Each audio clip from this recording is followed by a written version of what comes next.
Hey guys, welcome back to the channel. This is story about what if Naruto learns the secret of the Shadow Clone's memory feedback during the fight with Mizuki. Part 1. Before I start, please do support for more amazing content and comments for part 2. Do consider to subscribe my channel and share my video to your friends and check out the description as well. Let's start the video. Iruka looked around him in total astonishment at the sea of blonde hair and orange jumpsuits that suddenly were filling his vision that previously saw only a traitor and former friend and colleague getting ready to end his life. He couldn't believe it, his knucklehead prank king of a student had truly learned the Shadow Clone Jutsu in one evening to a level the Chunin had never seen before. He had witnessed the famous Kakashi and other Jonins in his lifetime spawn a clone or three before, but never the numbers he was seeing in front of himself at this very moment, and it made him smile to see his worst student finally succeed in something ninja-related. That smile quickly turned into a cough as he was reminded of the injury his former friend had caused him that led him to be practically lying in the dirt outside of Konoha in the middle of the night as a 12-year-old fought against his former sensei turned traitor Mizuki. The cough rocked his body enough that he gasped out in pain and tried to concentrate on his young student as he watched a veritable dog pile of orange and blonde deliver an epic beatdown to the Chunin traitor. When his student had left the defeated and unconscious Mizuki to return to one of the few precious people he had in this village, the older Chunin was still in awe at the skill of Naruto Uzumaki, the #1 most unpredictable ninja, that he said something that would change the elemental nations for years to come. "Naruto, I'm so proud of you. The Shadow Clone Jutsu that is one of the original jutsu of the Nidaime Hokage," Iruka gasped between twinges of pain. "It was originally created for espionage. Make sure you don't dismiss them altogether. The memory feedback is supposed to be very difficult with more than one clone." Memory feedback. And just like that, the elemental nations changed as a young genin just starting out is given a gift that will rapidly accelerate his growth to unprecedented levels due to a series of unique circumstances, bloodlines and heritage, techniques and knowledge. Naruto's face twitches as he dismisses the 100+ shadow clones of himself one after the other, with each one causing his original body to wince as he is continually inundated with memories of the exact same event happening from hundreds of different perspectives, and each one carries with it just a little bit of knowledge and experience. That knowledge and experience are felt 100 times over by Naruto after 10 minutes of methodically dismissing his shadow clones and assimilating the short battle from several perspectives. "Wow, what a rush," exclaimed Naruto after the last of the clones poofed out of existence and he once again saw himself jump on the pile and this time bite Mizuki in the left hand as they attacked and beat him down. "You'll have to tell me about that jutsu sometime, it's one I always wanted to learn," replied Iruka-sensei fondly as he watched his young student beam in praise of anyone needing to learn something from him, but then quickly remembering where they were. "Iruka-sensei, we need to get you to the hospital," yelled Naruto once he realized his teacher was still bleeding with Mizuki's windmill shuriken still embedded in his back.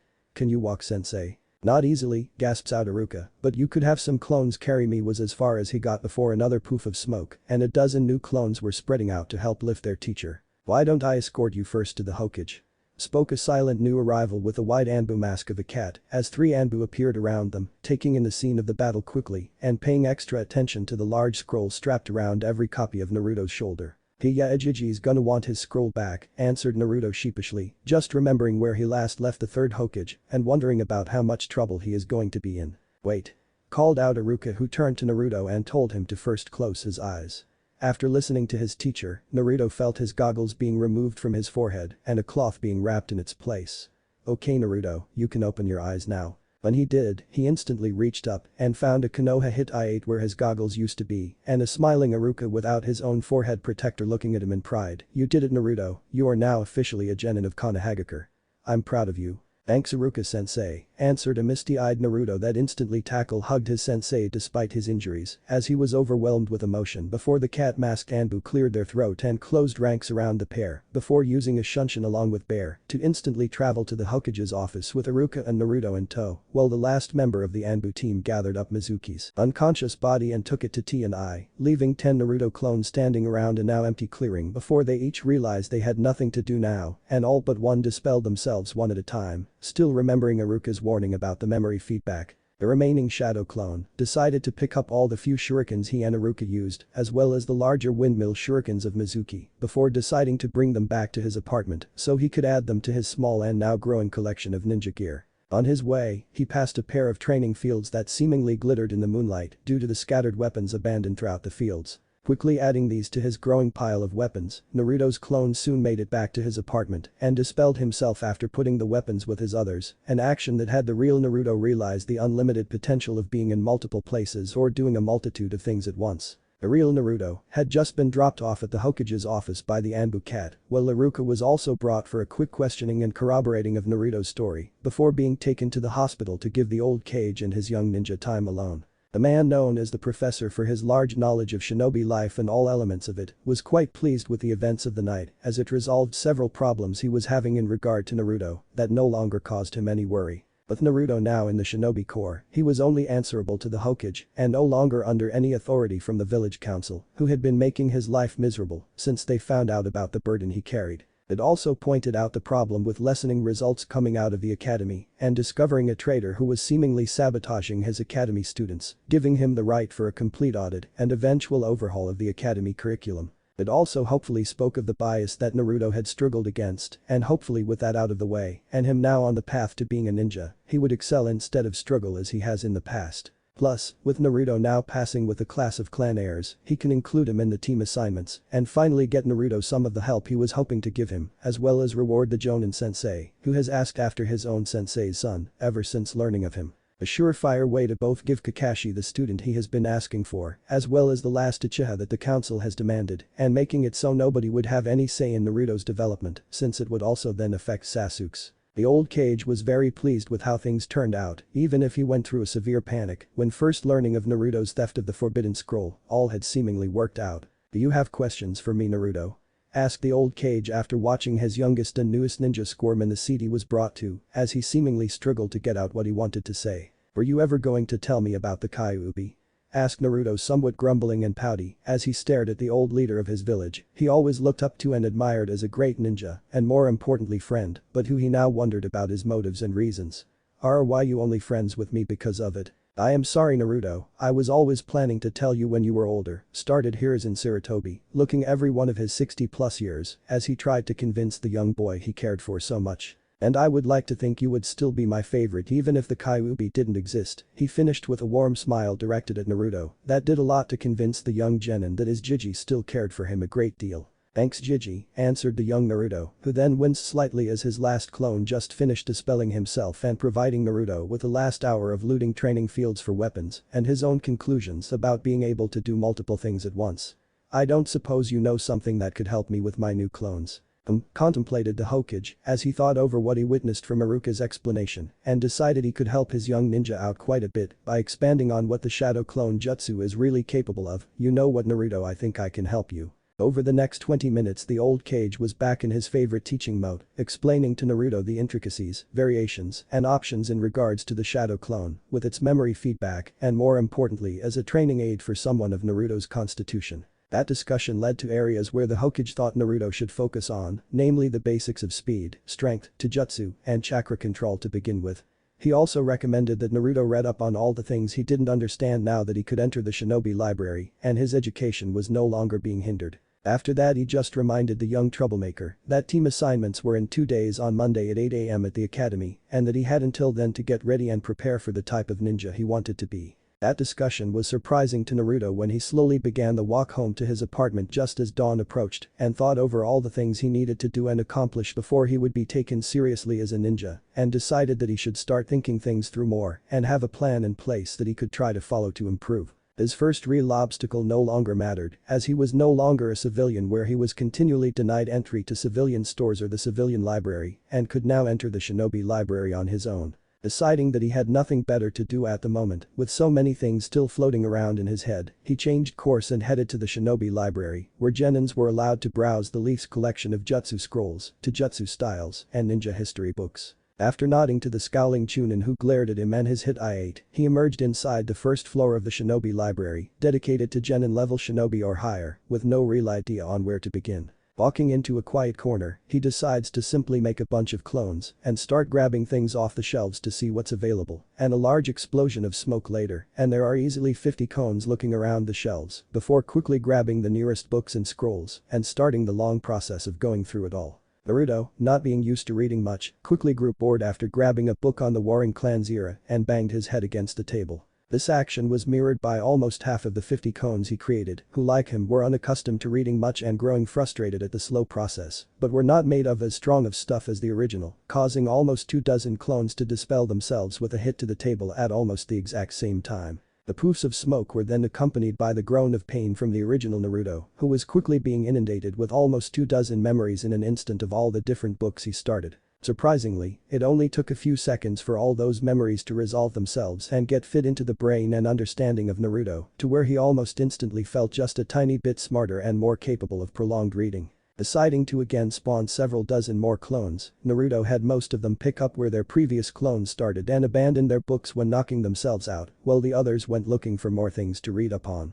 After another half an hour of this, several of the clones near one section of the library started cheering and getting much louder, prompting the original to investigate the noise. It turned out that the group found several of the E and D rank ninjutsus available to genins, including more detailed accounts into the Academy 3. Reading up on the basic clone, henge, and replacement techniques, Naruto was able to learn a bit more about all three ninjutsus, to where he was at least comfortable with the two he was already capable of, but not yet a master at. One of the books actually mentioned how to truly master these techniques and make them more formidable, and he learned that his henge was done wrong forever, and nobody noticed or mentioned that the henge is supposed to be only an illusion and not a physical transformation. Regardless, the henge and replacement jutsu were both added to the growing list of things Naruto wanted to spend more time and energy training up on. He also found a rankish allocation jutsu for developing skills to be a sensor, a sensory enhancement jutsu that supposedly doubled the sensitivity of your senses, eyes, ears, nose, etc. And an entire series of camping and survival jutsus that allowed you to start a fire, find water, clean or filter water, and remove the ground to store food and clean up campsites. By this time, it was nearing the regular morning time, and Naruto had been awake for over 24 hours and was starting to tire mentally, but not yet physically, as he was still somewhat hyped up about all of his discoveries and all the new jutsu he wanted to try. So, he went outside for a quick snack and then spawned another 100 clones and gave them instructions to head to an abandoned training ground and split into groups and practice the new jutsus and review the ones he already had until he was more comfortable with them, while he continued to read up on strength and speed training options with the remaining 50 or so clones that were still going through books and scrolls for more useful information. Within 20 minutes of sending out the group of clones to practice, Naruto started getting steady memories back from them after everyone was dispelled, usually trying to do one of the new jutsus he just learned. He quickly realized that after every clone dispelled and their memories were incorporated, he and his clones instantly became just that little bit better, with more experience and understanding after every attempt. With that in mind, he decided to start refreshing his clones and began dispelling all those with him, and after several moments of assimilating 50 times worth of information learned over 2 hours, he felt increasingly better. He then respawned another 100 clones with all the knowledge he had learned so far and sent them to reinforce the first group sent to the training field to keep practicing all the new jutsu, while he made another 100 to continue his reading and studying. It was almost 2 hours later when Naruto spawned another 100 clones and sent them to the training field to keep practicing, and in that time he had made several very important discoveries both in the library and on the training field. In the library, he finally came across a scroll on supplemental chakra control exercises beyond the leaf-sticking one they all had to learn their second year at the academy and that he struggled mightily with forever. After reading about the exercises and hints and problems others encountered, Naruto finally realized his basic clone problem too: he simply had too much chakra and nowhere near enough control. Likewise, all of his jutsu were huge chakra sinks as he had no control to regulate chakra flow and usually just overloaded them with chakra until they worked in some fashion. This worked for everything except the Bunshin, which was unusable to someone with too much chakra and not enough control, and subsequently turned his illusion henge into a solid transformation, as the chakra cost was 10 times what anybody else ever put into the henge jutsu. Reading up on chakra control and the various exercises as well as the benefits and drawbacks had Naruto cursing the academy instructors for sabotaging him with unhelpful hints about putting more chakra into things, probably to try and get him to burn out his chakra coils, a very damaging and potentially deadly affliction that affects a few people every generation. Now knowing how important chakra control is to his health and his ability to throw ninjutsu around like candy due to his large chakra capacity, Naruto realized why his Jiji told him to work on the basics, as this alone will prove the most beneficial to Naruto's continued development. With those thoughts in mind, he dismisses all of his reading clones and respawns them with new instructions to start practicing chakra control, as he finally decides to call it a day and head back to his apartment for some mental rest.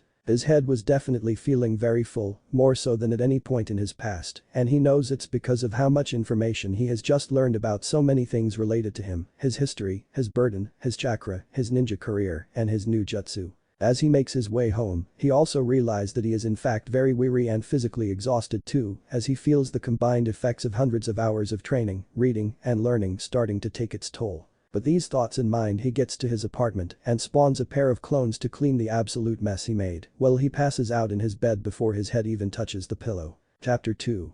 Remedial training. Then glorious hours of sleep later, and Naruto is woken up to a brick being thrown through his living room window that causes him to immediately bolt upright in bed as his mind quickly tries to catch up and remember where he is. Recognizing his bedroom and the now somewhat familiar sight of a broken window after some idiot throws something, he instantly is more awake and instinctively pops off 10 clones, one to clean up the mess, while the others scout and try to find and apprehend the suspect. As he slept through the whole day, and it was now dark again as evening approached, Naruto lost the vandal he was pursuing in the little light, and the slow and groggy start were also contributing factors. Thankfully, the mess was easily cleaned, and after waking further, he decided to continue from where he left off yesterday and spammed 200 clones and sent half of them to the training field to continue with his practice and the other half back to the library to continue studying. Meanwhile, the original Naruto got dressed and headed to Ichiraku Ramen for some much needed food of the gods and some all-you-can-eat celebratory dinner.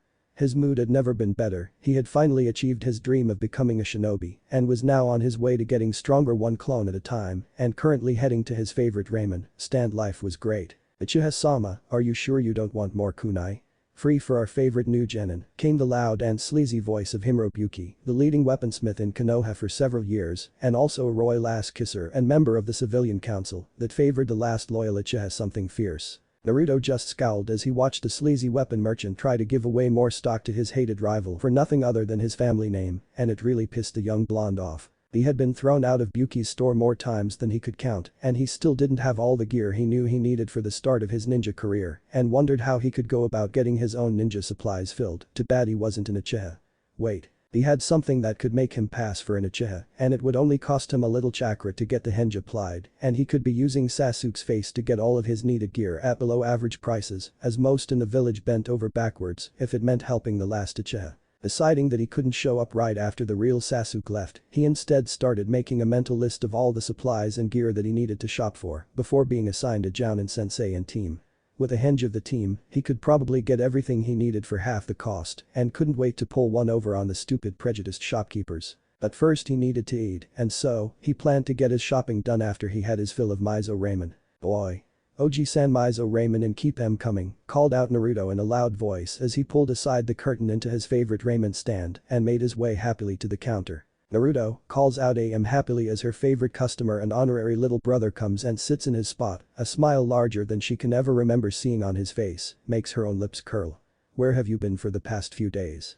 Dad, get out here, Naruto's here. Despite all the recent changes in such a short amount of time and everything he has learned in the last few days, Naruto was still very much the same loud obnoxious bragger and couldn't stop himself from grabbing and showing off his hit I-8 and his megawatt smile. AM eyes widened at seeing the symbol of their village on Naruto and couldn't be happier or prouder of her little brother and smiled back congratulating him when her father finally stuck his head through the kitchen curtain. I like the new accessory, Naruto, the symbol of the leaf looks good on you, came Tuchi Ichiraku's happily worded praise before ducking back into the kitchen and then emerging again a moment later with a steaming bowl of miso ramen for his favorite customer, who had reason to celebrate it seemed. Adebayo, exclaimed Naruto with enthusiasm as his eyes followed the approaching bowl of heavenly goodness and his smile never wavered, and thanks old man. Naruto paused barely enough to say thanks and break apart his chopsticks before attacking the bowl of miso ramen with gusto as he finished in moments and over the next half hour put away a dozen bowls of his favorite food with no end in sight. After the first 2 bowls, he was able to slow down enough to talk to AM and old man Tucci between kitchen runs for more food and tell them all about failing the exam and ending up being tricked by the traitor Mizuki to steal the forbidden scroll. He didn't go into too many actual details, but was able to give the pair a good picture of basically what happened and what he has been doing since. The Ichiraku family couldn't be prouder or happier for their young friend, whose dream of becoming a ninja and eventually Hokage was very well known. They knew how he was treated by most in the village and knew all the difficulties he constantly had to overcome and deal with and had always felt for the spirited boy. Seeing him happy and seemingly turning his life around for the better had them both overjoyed and also a little worried for their emotional friend as they knew the dangers of the ninja life despite being civilians. Just make sure you train hard and always be careful, we wouldn't want anything to happen to our favorite customer, pleaded AM as she watched a younger boy demolish his 15th bowl of ramen and finally seemed to slow down. Adebayo, AMD-chan, responded an excited 12-year-old to his favorite people in the village outside of Jiji and Iruka-sensei. Once he was finally finished eating, he paid a tidy sum to the two Ichirikas for all of his food and then decided on his plan to get supplies cheap by hinging into Sasuke. He had 3 stops to make to get all the supplies he had slowly been thinking about and decided to make Buki's weapon shop the last one. With that in mind, he headed towards the heart of the merchant district where his first stop was, Higurashi Outfitters. Higurashi's is where you go to get the very best of custom and overly specialized weapons and not necessarily the shopping place for fresh out of the academy genin. But, they sold one thing that Naruto had seen mentioned several times in all of his recent reading, and that was storage scrolls and Fuinjutsu supplies. The art of sealing instantly caught Naruto's attention while doing all of his research, as his life was defined by the seal for the Kyuubi, and storage scrolls were just about the coolest and most helpful things to use. So, before ducking into the store, Naruto hinged to look like Sasuke Uchiha and entered the large high-end weapon shop with his head held high and an arrogant sneer on his face that he thought resembled the team pretty well. It didn't take him long to find the corner of the store dedicated to Fuinjutsu, and he quickly picked up all 3 books they had for sale, as well as 6 storage scrolls and a small starter Fuinjutsu kit that had a small amount of usable paper, ink, and brushes to create your own seals. Taking it to the counter, the middle-aged man there scowled down at Sasuke, which surprised Naruto as he thought everyone loved the last Uchiha, before demanding the full price of 20,000 yen and taking a sizable dent out of Naruto's available funds. Luckily, the owner Idoi Higurashi showed him how to load everything he purchased into one of the storage scrolls and sent him on his way. The next stop was just 2 stalls down and was one of the better clothing shops for the more standard ninja gear. There, a younger female clerk instantly recognized Sasuke and was all over him the entire time he was in the store, trying to help in any way she could. Claiming that he was only buying training clothes and didn't want the Uchiha fan on anything was a little more difficult than he thought it would be, but eventually he just got the civilian girl and former academy dropout to do him this little favor with anime hearts in her eyes. On the plus side, he got 10 standard black pairs of pants and shirts, as well as 3 pairs of black sandals, 3 sets of arm and leg guards, 5 shuriken and/or kunai pouches, and a few other basic necessities that caught his eye, including a beginner set of training weights. Due to his stalker helper, he was also able to get the entire purchase for half off the would-be 20,000 plus yen price tag, and leaving him with still plenty of money to fill up his new weapon pouches. As he planned, the last stop was to Buki's weapons, and he was instantly greeted by the sleazy Himuro Buki, who was quick to tell him he knew Sasuke would be back for more supplies. He instantly started pulling senbon, kunai, and shuriken by the bucket loads and began piling it all up at the counter. Within 20 minutes, there were more weapons on his counter than Naruto had ever seen in one place before, but he was more than happy to seal them all in a storage scroll and take up Himuro on his generous recommendation to have them for free, or a later returned favor that had Naruto laughing his ass off on the inside. Take that, team. After that, it was a return to his apartment as stores were now closing and all the civilians were starting to turn in for the night as was their usual. Naruto however was just getting started and after a quick trip to drop off his new things and put on his new weights and training outfit, he hurried to a nearby training ground he sometimes frequented and put his new training plan in motion. He wanted to know how many clones he could spawn if he really tried and just decided to do what he usually did and throw a bunch more chakra into the jutsu and hope for the best. Naruto surprised even himself when well over 500 shadow clones appeared all throughout the clearing and did a little happy dance as he realized he could really step up his training even more now. Knowing how much it had already helped him, he sent the first 100 clones to the shinobi library to continue reading everything they could, and after his henge success with shopping, he also decided to send 100 henge clones to the civilian library as well. The next 100 were sent to work on chakra control, then 100 went to work on his ninjutsu, while the last full 100 went to work on taijutsu, leaving the original with about 60 remaining clones. Knowing from the Hokage's little lesson on the shadow clone's capabilities, he knew that all physical training had to be done by his original body, but also wanted to test himself fighting against his clones. So he decided to just have them attack him in waves, starting small as he still didn't really have a very well-defined taijutsu style, even if it had quickly started to improve over the last day. Because they could only really take one good hit, Naruto quickly worked his way through the 60 clones for a pretty good warm-up and was pleased with his quickly growing skill in his basic taijutsu. Naruto spent the next 2 hours running himself into the ground physically through actual running, as well as several other calisthenics exercises he vaguely remembered from the academy. Shortly after he began he spawned and popped a clone with instructions to research other exercises and was able to incorporate them into his workout as memories of his researching clones would occasionally pop into his head at random moments throughout his activity. At the end of 2+ hours, as the hour approached midnight, Naruto felt that his chakra had recovered enough to try another mass clone creation, and this time was able to spawn over 650 of the doppelgangers. Knowing that his library clones only needed a few replacements, he sent 24 to each library, with focusing instructions for the civilian side to start on learning about the body and ways to improve it without chakra. He then sent half of the remaining 600 clones to the group working on Taijutsu, as they had suffered the most losses due to their activity, and then split the remaining 300 in half and sent each group to one of the two remaining groups, Chakra Control and Ninjutsu. These last two groups had not lost too many people, as they only expired when they screwed up a jutsu, exhausted their chakra supply, or got too close to a neighboring clone. With all of his clones now occupied again on improving his basics in the areas he had them working on, he stopped by the small stream in the training ground and got a long drink before once again starting up his physical exercises. He ended up doing the exact same thing another 2+ hours later at 2 AM and spawned as many clones as he could with his recovered chakra, adding them as reinforcements to all his others still out there, before getting a long drink and small snack of 3 ration bars and starting up the physical exercises once again.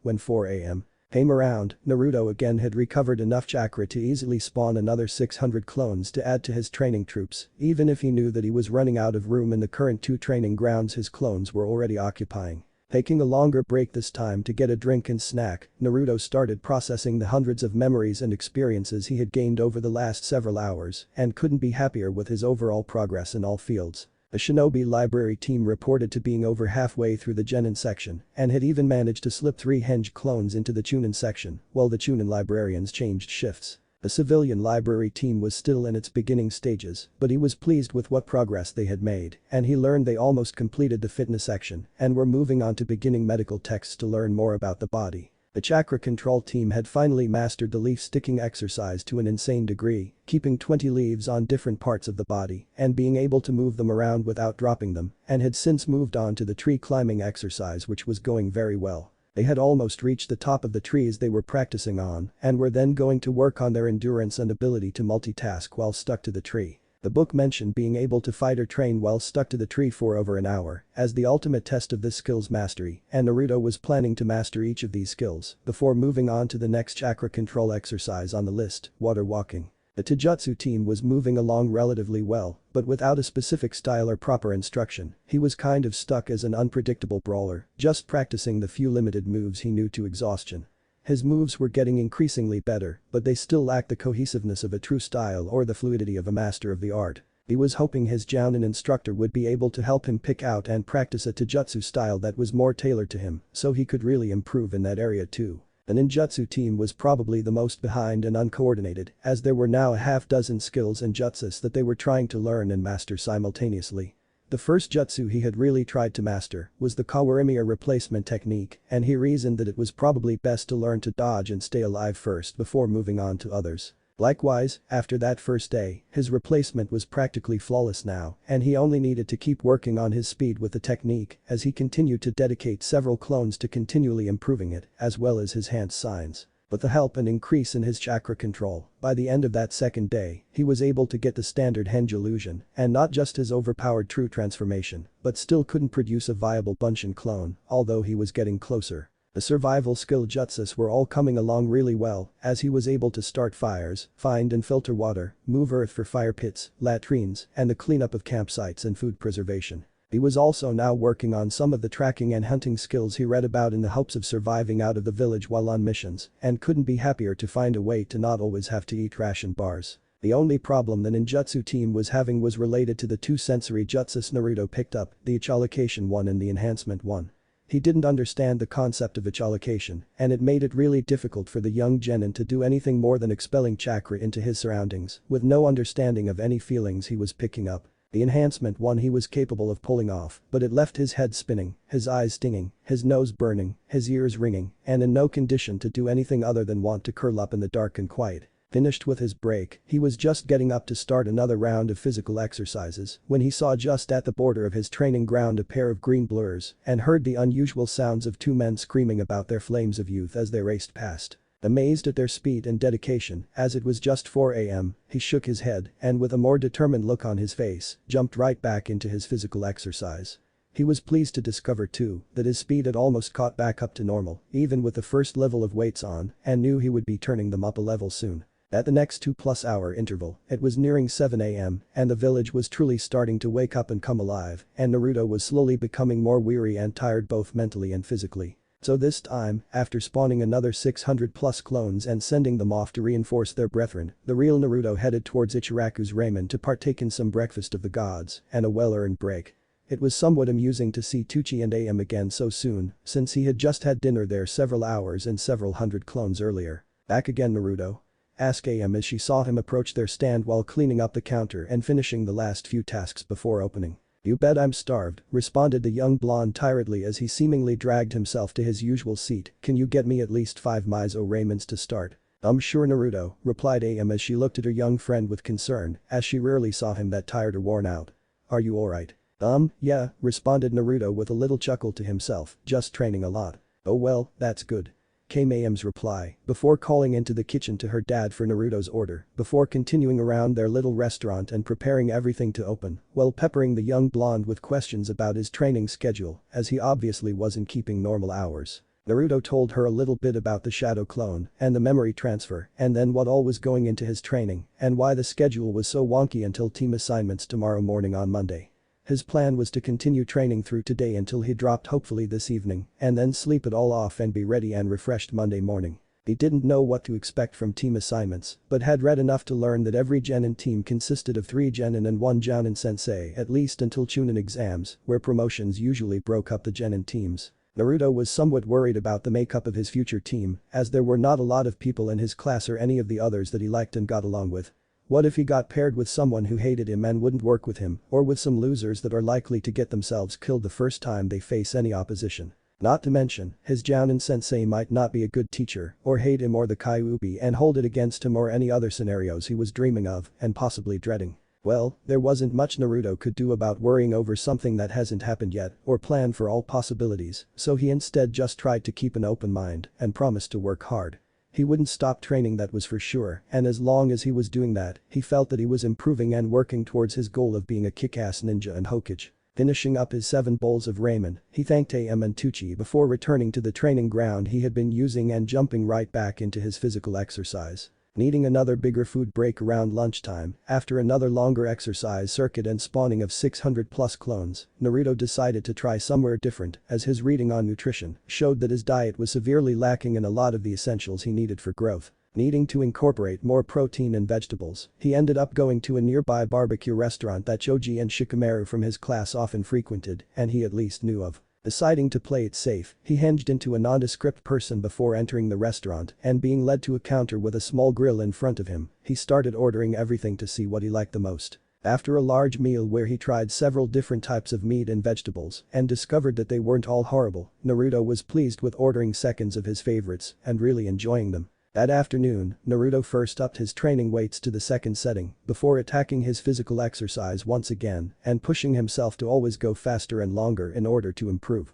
Around 3 in the afternoon, Naruto's chakra was recharged enough to spam another 700 clones that he quickly put to work reinforcing others and also setting a group aside to just work on hand seals. By that evening, when he practically collapsed onto his stool at Ichiraku's counter, Naruto was beyond fried mentally and physically and not really looking forward to assimilating all the remaining clones' memories and experiences. But first, he needed some serious food and asked his favorite father and daughter pair if they could make him a loaded miso ramen with additional vegetables so he could try and get a more balanced diet. They agreed to make him his own batch under 2 conditions, the first of which was they had creative control over the ramen still and could add things they felt were important that he might not know about. The second was that he had to pay for and eat at least 10 bowls anytime they made him his own batch, otherwise they would be losing money. The 10-minute wait for a new batch to get cooking was pretty difficult for the overly hungry young genin, surrounded by the smell of his favorite food, but he was able to remain seated and patient as he mentally reviewed anything else he needed to accomplish before team assignments. When he finally was delivered a large bowl of steaming ramen, he almost cried out in thanks due to his massive hunger and then in praise at the wonderful creation of the gods after his first taste. Easily plowing through over 10 bowls, Naruto ended up eating the entire batch of his new Naruto special ramen and happily paid the Ichirakus and promised to return for more. Naruto then decided to head back to his apartment now that evening was approaching. His bone-weary tiredness was starting to affect him, and he knew he needed some serious sleep to recover from the almost 22-hour training day he just finished. Heading back to his place, he quickly got ready for bed and laid down on his lumpy old mattress before beginning the long process of dispelling all of his remaining clones scattered throughout the village. The amount of knowledge and experience that was coming in from his clones was almost overwhelming, and he realized that some of the clones had survived almost 20 hours, and with the numbers he kept sending out, there was a staggering amount of returning data. Even with the excessive tiredness from the night before, Naruto still only needed 8 hours of sleep before he woke up fully refreshed and ready for another great day, filled with team assignments and hopefully more training. As it was still only 6 in the morning, Naruto quickly put on a training outfit and made just a dozen shadow clones to clean up his apartment, make repairs to the broken window, go grocery shopping and prepare breakfast while he went for a morning workout. Keeping his training weights at the second stage for now, he pushed through reduced physical workout until just after 7 am. When he returned to his apartment for breakfast and to gather his things and head to the academy by 8 for team assignments, excited about what this first chapter of his ninja career would entail. Naruto's special ramen, more protein and vegetables than usual, but much better for a growing boy and ninja. Chapter 3. Team assignments. Naruto arrived at the academy with 10 minutes until 8 and quickly made his way to his old classroom to learn about his new team assignment and Jounin sensei, and he could barely wait to get started. Arriving at the classroom before Iruka-sensei, Naruto simply walked in and headed to one of the back rows to just sit down and wait. He recognized most of the students already in the room as his fellow classmates, and there were growing mumbles from them all as he found and took his seat until someone had to say something. "What are you doing here, Naruto? This is only for those who passed," scolded Kiba as he stood from his seat and turned to glare at the shorter blonde, while a few others grumbled in agreement and even Shikamaru lifted his head off his desk for a moment to look at Naruto and then listen to his answer. "Those ninja observation skills are top-notch, Kiba," responded Naruto with a slight glare to the feral bully who often tried to ridicule or pick on Naruto, while patronizingly tapping his hit I-8 and otherwise ignoring the fanged boy with his canine companion on his head. "How'd you get one of those? They are only for those who passed the exam. We all saw you fail. Who'd you steal it from?" Argued back Kiba aggressively after several snickers were heard after Naruto's last comment, not liking to be shown up especially by the class dope, as he started walking towards Naruto threateningly. "Iruka-sensei gave it to me after I passed," responded Naruto with a flat emotionless voice, which should have tipped everyone off that something was very different with the blonde and to stop antagonizing him, but Kiba was never known for his restraint or common sense. "Bullshit," yelled Kiba as he finally reached Naruto's spot and made to reach for the hit I-8 on the blonde's head without paying any attention to the blonde himself. What happened next had every witness in the classroom stop immediately what they were doing and watch wide-eyed as Naruto moved without warning or seemingly even seeing the movement. He easily avoided the outreached arm of Kiba by sliding underneath it and coming up behind the feral Inuzuka, grabbing his outreached arm at the wrist and quickly twisting it behind his back and forcing the older boy to bend over the desk he just vacated or risk having said arm snapped by the smaller blonde. Naruto simply held the arm in that precarious position that any more movement would surely see it shatter before practically growling to the usually arrogant young Inuzuka. "This is the only warning you will get, Kiba. Leave me alone. I am done taking yours or anyone else's crap," replied Naruto in a flat voice that still carried with it a great deal of barely controlled anger. It was of course to this scene that the final 2 members of the class showed up with their former teacher and sensei right behind them and causing the 2 immature girls to stop their ridiculous fight over sitting near Sasuke to stare at the strange scene. Naruto saw the new arrivals and simply decided to cut his losses and released Kiba's arm right after giving it a small twinge so the boy knew how close he came to breaking it. The added shove of the feral boy back towards his own seat and Naruto sitting back down without a word had most of the class staring with open-mouthed shock at the blonde, who they were just now realizing wasn't wearing his usual bright kill me orange jumpsuit or screaming at the top of his lungs about becoming Hokage. "Stop trying to be cool like Sasuke, Naruto baka," yelled Sakura Haruno after she regained her equilibrium from the unusual scene and glared at said blonde before turning to the object of her affection and seemingly swooning before parking herself at the desk right next to the last Uchiha. The other girl, however, a fellow blonde named Ino Yamanaka, just continued to stare at Naruto as though she was seeing him for the first time and something about him triggered a memory that she tried to hold on to but couldn't. Ignoring it as unimportant for now, she instead found a seat on Sasuke's other side and proceeded to stare lovingly at the emo Avenger and forgetting all about her fellow blonde classmate. The final arrival was also watching the scenes with Naruto very carefully as he couldn't remember a time that his hyperactive knucklehead student had ever shown such skill or composure around others and hoped it was a permanent change. "Settle down everyone," started Iruka as he stood at the front of the class with the team assignments written on a piece of paper in front of him. "I am going to read out the team assignments in 1 second, and afterwards you are going to be able to join your new teammates and wait to get picked up by your new Jounin sensei." "Iruka-sensei, why is Naruto here? He can't even make clones, didn't he fail the exam?" Came the question from a sneering Kiba as he glared at Naruto, probably in retaliation for showing him up earlier. "He did more than simply pass the exam, he protected the village, captured a traitor and saved my life," continued a proud Iruka to a now speechless class, giving a small bow to a stunned Naruto before pulling out his list and reading out the names. Team 1 is. Naruto only somewhat paid attention to all the team assignments as he was shocked by Iruka's honest and blunt admission and bow of thanks. He was then just listening for his own name to be called and still somewhat embarrassed by the looks others were now occasionally sending him. Glancing around the room, he was reminded of some of his reading on the history and clans of Konoha and how unusual it was that his academy graduating class had so many heirs to those clans and wondered if it would be important in the future. Team 7 is Sasuke Uchiha, Sakura Haruno, and Naruto Uzumaki. Your Jounin sensei is Kakashi Haddock, continued Iruka without pausing, despite the high-pitched squeal of Sakura when she realized she was on her true love's team. Her scream drowned out the many groans from the other fangirls, who now missed out on being with the last Uchiha, and Naruto slamming his head down into his desk, knowing this team would be really difficult with the antisocial and arrogant Sasuke and the useless fangirl Sakura, whose only thing they had in common was their mutual dislike of their final teammate. Iruka continued on with Team 8 that had Kiba Inuzuka, Shino Aburame and Hinata Hyuga, under Jounin Kurina Yuhi, and Team 10 with Choji Akimichi, Shikamaru Nara and Ino Yamanaka under the Hokage's son, Asuma Sarutobi. The rest of the teams were filled with generic graduates who at times showed maybe a skill or two in certain areas, but were never going to be great all-around ninjas without some serious training and help. It made Naruto wonder if the teams were actually put together with the thought of keeping the stronger teams and clan children together, or if they were put together for specific purposes like tracking or frontline fighters or some other factors came into play as well. Naruto decided it probably didn't matter yet, as they were all starting out together at the bottom. It would be up to them to train and get stronger individually and as a team, and become one of those specific types of teams, if that was what they were supposed to become. He wondered though, what was the purpose of his team? Both he and Sasuke were frontline fighters, while Sakura was anything, but so maybe she was simply supposed to grow into a supporting long-range role of medic nin or genjutsu specialist. Either way, he knew what his job now was to constantly work to get better and keep pushing himself until he was recognized as the greatest Hokage in the village's history. Just because he decided to tone down his expressing of those desires didn't mean the desire itself had disappeared in any way. Naruto was going to become the Hokage, he was going to prove to everyone that he is the best, he was going to change people's minds about him, he was going to be a legend, and that started now. He was now a genin, out from under any civilian authority, and free to grow and live his life as he wanted. Ready and able to work hard and train himself into the ground until he earned the respect of his village and the shinobi nation. His inner monologuing however had him miss most of Iruka's pep talk about becoming ninja of the village and what to expect and how to represent yourself and your village with pride.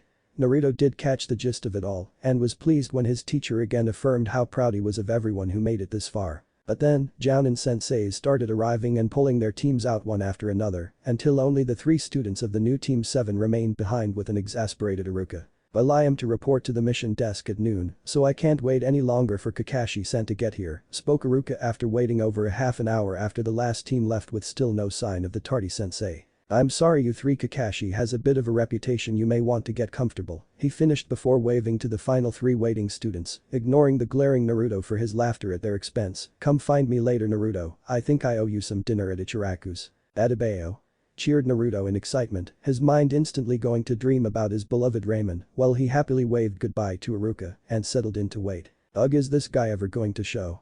Exploded Naruto 15 minutes after Iruka left, his patience almost completely out now and just itching to get out there and continue training at least. "Shut up, Naruto baka," shouted Sakura in her high-pitched wail that physically hurt Naruto's sensitive ears that still hadn't fully recovered from his experiments with the enhancement jutsu and seemed to be getting even more sensitive as time went on. "HN," grunted Sasuke, though neither Sakura or Naruto understood what he was grunting at, both thinking that the Uchiha was just agreeing with them. "Whatever, I have better things to do than just sit here doing nothing," grumbled Naruto to himself as he got up and threw open the classroom window before going through the already very familiar cross-hand seal and spawning 700 clones on the academy grounds and 1 clone sitting in the seat he just vacated. Jumping out the window moments later to his lone clone in the classroom's shout of traitor, he quickly led his clones around the building and over to the academy training ground and obstacle course. He then started his physical exercises as he had his clones run through their own chakra control training in the surrounding trees, tired of waiting around doing nothing while he waited for his new sensei to arrive. He got in a good hour of training before he was alerted to the arrival of his sensei by the classroom clone dispelling and learning of the 5-minute window he gave them to meet him on the roof. Naruto took off like a shot as soon as the memory was processed and using his almost perfected tree climbing technique, ran straight up the outside of the academy building until he reached the roof seconds before either of his teammates came through the door at the other end of the roof. Seeing the gravity-defying silver hair of the man claiming to be his new sensei Kakashi Haddock was impressive, and watching said ninja as he sat on the edge of the roof reading an orange book, Naruto was impressed with the man's physique. He was tall and muscular, though not too bulky, and despite carrying himself as a lazy ass, Naruto could see his single eye not covered by his slanted hit eye taking in everything around him. So it's true that was a shadow clone in the classroom, spoke the tall veteran ninja as he looked at the blonde ninja standing in front of him in surprise. He was a lot less orange and loud than he remembered from both personal observation and reading his file and records, and was really starting to look like someone Kakashi loved as a father figure and sensei. Yeah, mumbled Naruto somewhat self-consciously, not sure if he was already in trouble with his new sensei for the perceived prank, even if that wasn't his intention, his reputation would demand it. Sorry, I just didn't know how long we were going to have to wait. So instead of staying with your teammates to meet your new sensei, you would rather train by yourself? Asked the older ninja with a bit of hardening in his lone visible eye that let Naruto know that his answer here would be very important to his continued relationship with the silver-haired jounin. Well, I didn't want to train by myself, but I know Sasuke would never lower himself to listen to me or train with me on his own, and Sakura could care less about training altogether unless Sasuke was involved. You weren't there yet, and I was getting antsy and needed to let off some energy before I did something stupid, responded Naruto, slowly at first as he carefully chose his words, but getting quicker as he became more comfortable laying out everything he could think of. I left a clone that would alert me the moment you arrived and didn't leave the academy grounds, so I would be close by. Well reasoned, began Kakashi slowly, but I am not sure how I like my cute little genins, not wanting to train together or listen to one another. Doesn't sound like a very good team. In the future you should also ask before assuming that your teammates wouldn't want to train with you. Grunted Sasuke, though nobody knew what exactly he was grunting about as the three others on the roof all looked at him waiting for him to elaborate. They waited a while. Okay, replied Kakashi after a minute of awkward silence, where they waited in vain for the last Uchiha to continue. Let's try some introductions. You know, likes, dislikes, dreams, and goals for your ninja career. Could you show us how? Asked a timid Sakura, having a hard time trying to understand what was going on and what their new sensei wanted or was getting at with his questions of Naruto, and the blonde's responses were rather cutting for the usually goofy and lovesick Naruto. Sure, replied the silver-haired jounin with an eye smile that had all three genin looking at him in shock at how he does it. My name is Kakashi Haddock, I have a lot of likes and dislikes, my dreams are not for your young ears, and my goal is to never mind, not important. Sakura looked at her sensei in open-mouthed shock. They didn't learn a single thing about him other than his name, which they already knew before this. Turning to her two male teammates, she noticed that Naruto had a slight glare directed at their sensei, while Sasuke was so cool and seemingly ignoring everything around him. Sighing in happiness that she was now on his team and was afforded the opportunity to watch her crush every day, she couldn't be happier and didn't want anything to ruin this, and that included Naruto Baka. Pinky, why don't you go first? Returned Kakashi with an eye smile at Sakura's frown and scowl at her nickname. I am Sakura Haruno, she started. I like the starry-eyed stare and drool at the object of her affection left little to the imagination as to who she was referring, and I dislike Ino Pig and Naruto Baka. My dream is to, again with a drooling stare at the last Uchiha, accompanied by a giggle this time, and my goal is to start a family. Another drool-filled stare that had Kakashi raising his eyebrows in shock at the overly obsessed fangirl. You next, broody, replied Kakashi with a shake of his head to clear it of the insanity that was his only female genin. Sasuke Uchiha, grunted out the last Uchiha unpleasantly, probably still suffering from internal convulsions from the fangirling he just witnessed. I have no likes, and I dislike most things.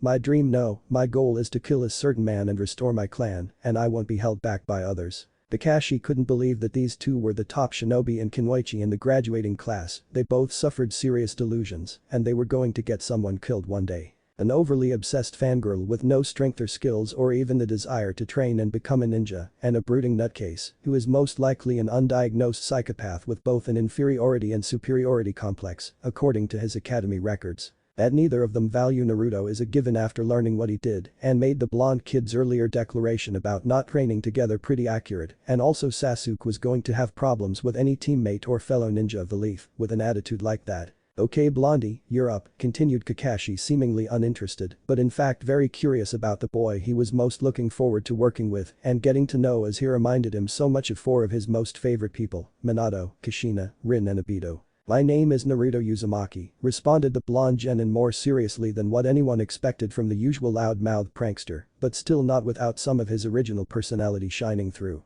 I like training and ramen, especially Ichiraku's, and dislike the 3 minutes it takes to heat instant ramen, and those who can't tell the difference between the kunai and the storage scroll it's sealed in. My dream and my goal is to be the greatest Hokage in Leaf's history and someday start a family. Kakashi was mildly impressed with Naruto's introduction, he seemed much more mature and prepared for what was to come.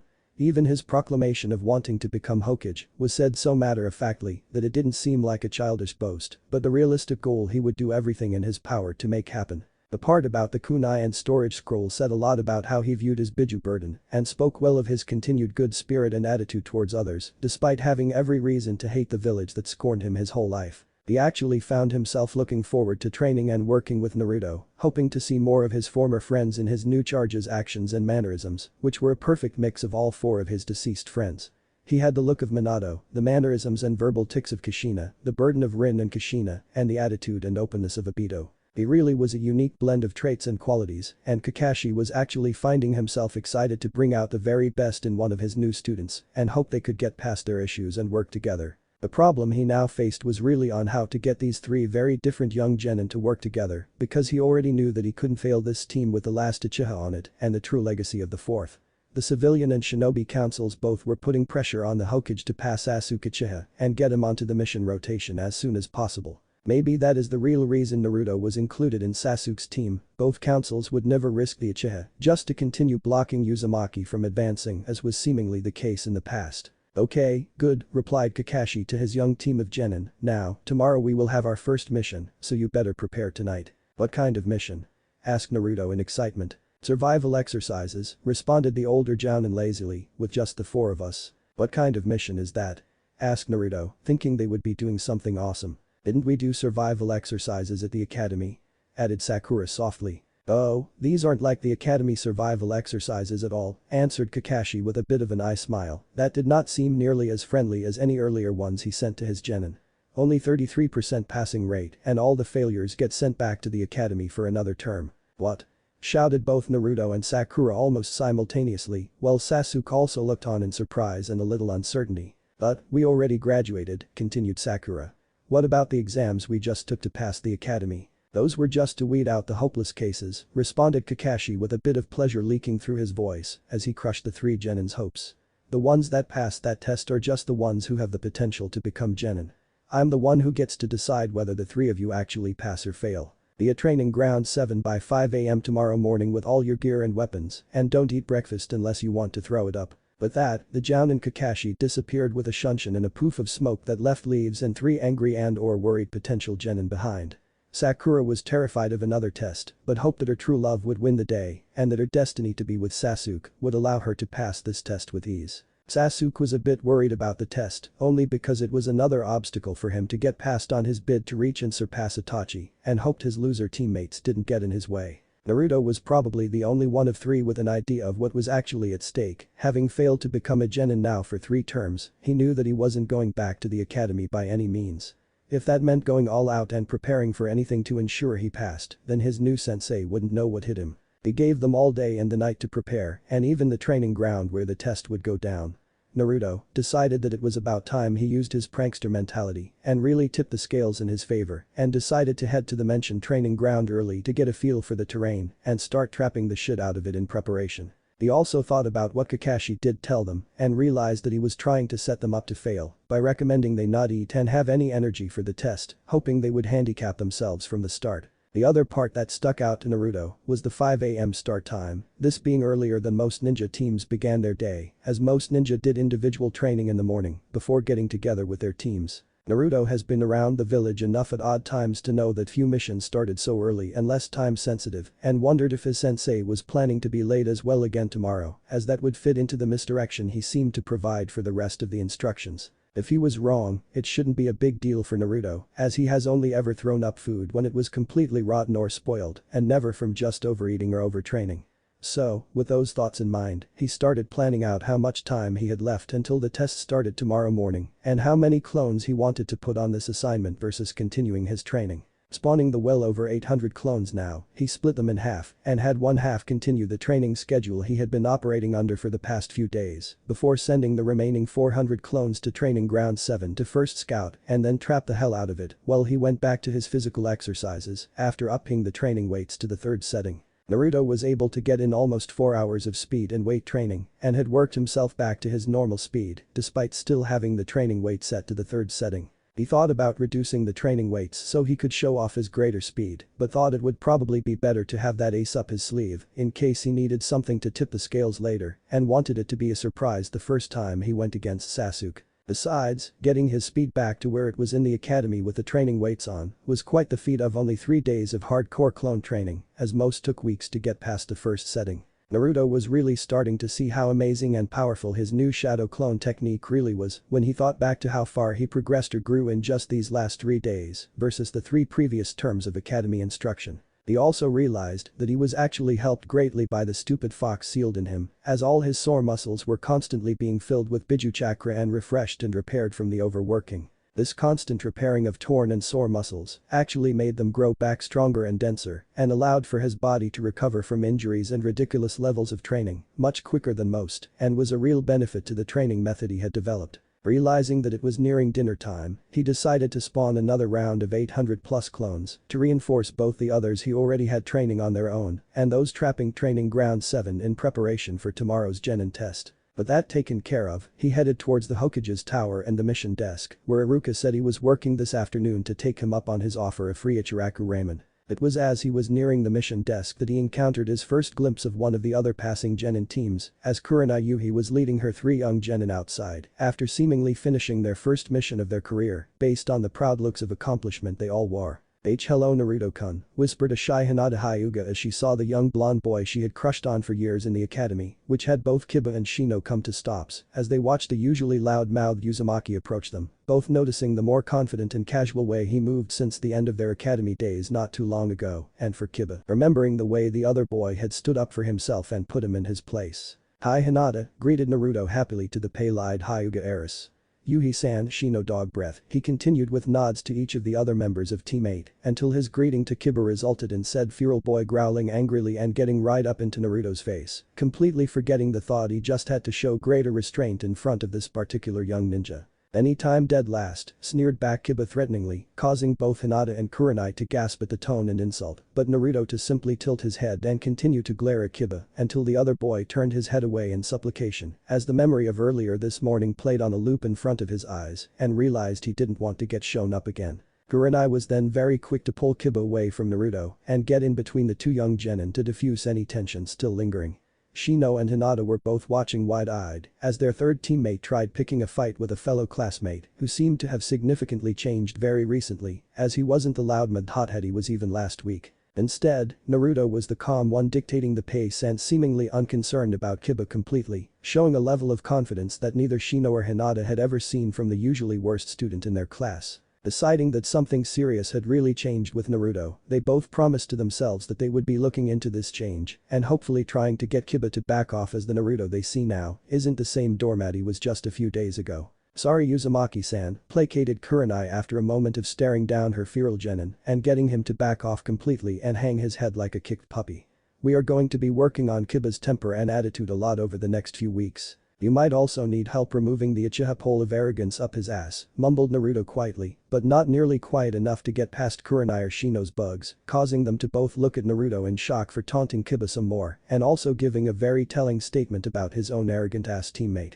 Oh well, see you all around. Bye Yuhi-san, bye Shino, bye Hinata, congratulations on passing. With that, Naruto left the somewhat stunned teammate behind as he entered the mission office by himself, ignoring the open-mouthed stare of several others who were nearby and witnessed the recent confrontation.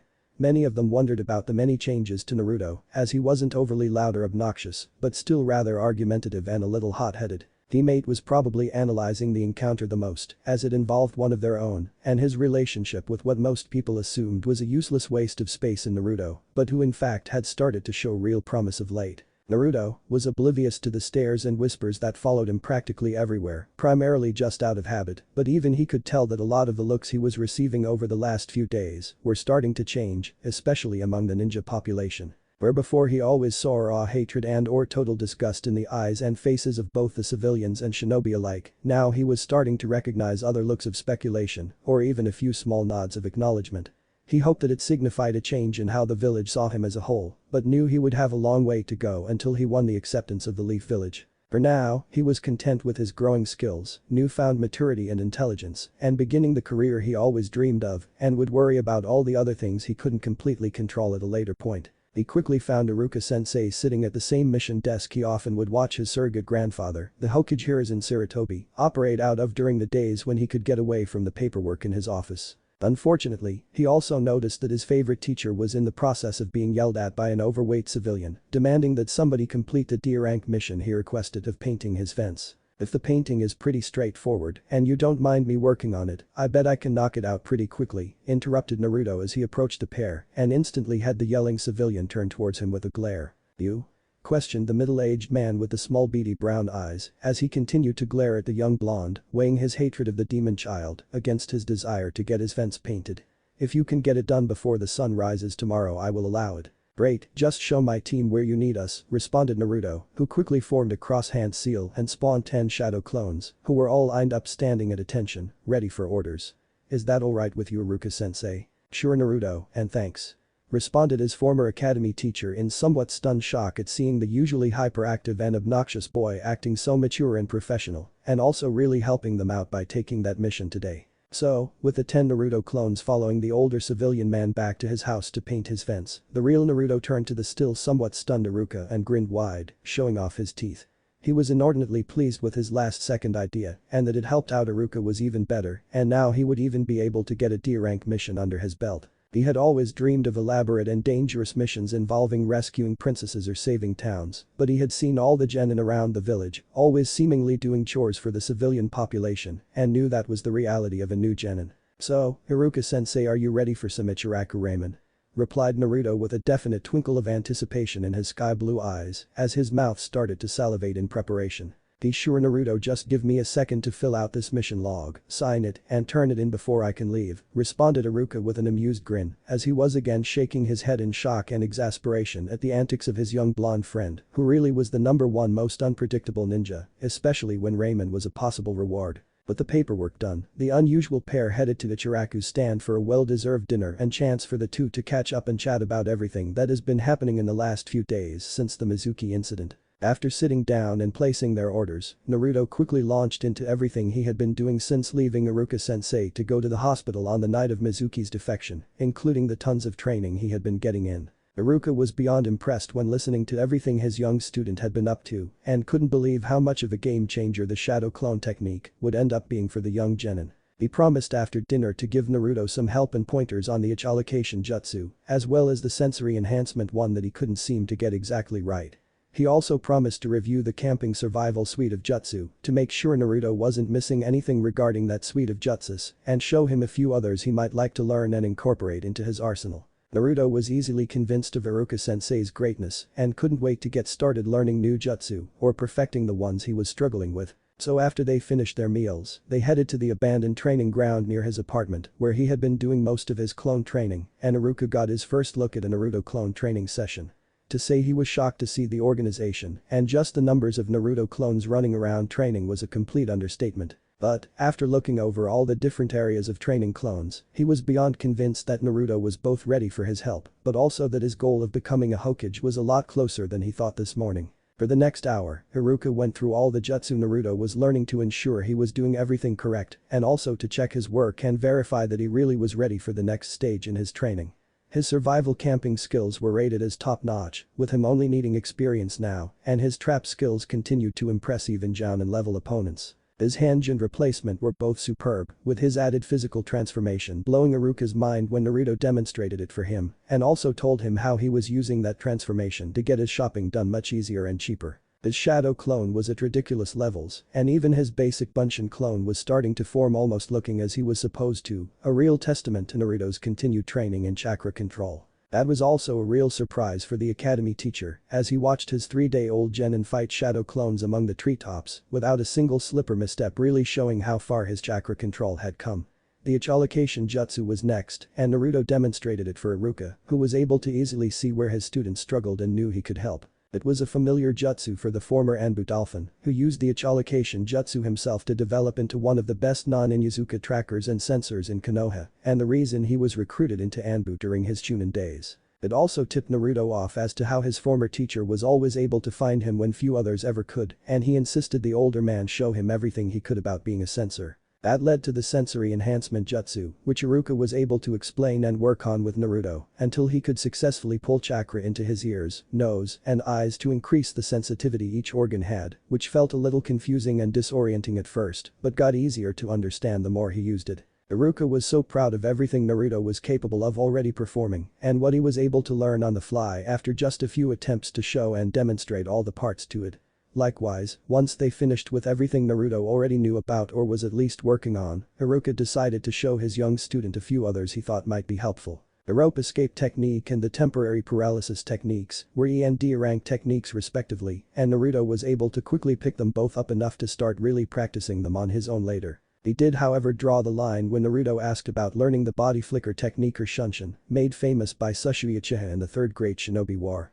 He promised him that if he was still interested in a few weeks, that Iruka would gladly show him the very helpful technique and that maybe next time they got together, they could spar some too. Despite having been in Anbu years earlier, Iruka had not practiced much over the last 5 years of working in the academy, and a lot of his skills had atrophied considerably, and he could use the workout after only an hour trying to train with Naruto left him winded and needing a break. When the pair finally said their goodbyes outside of Naruto's apartment, it was nearing 9 p.m. and Naruto was turning in a little early to make sure he got plenty of rest before his genin test with Kakashi tomorrow morning. Before going to sleep, he started dispelling all the clones he had setting up the traps in Training Ground 7, so he knew what to expect and where everything was, leaving several dozen to continue scouting the training ground all night to ensure nobody came in and messed with his preparations. Tomorrow he was taking down a Jounin. Chapter 4.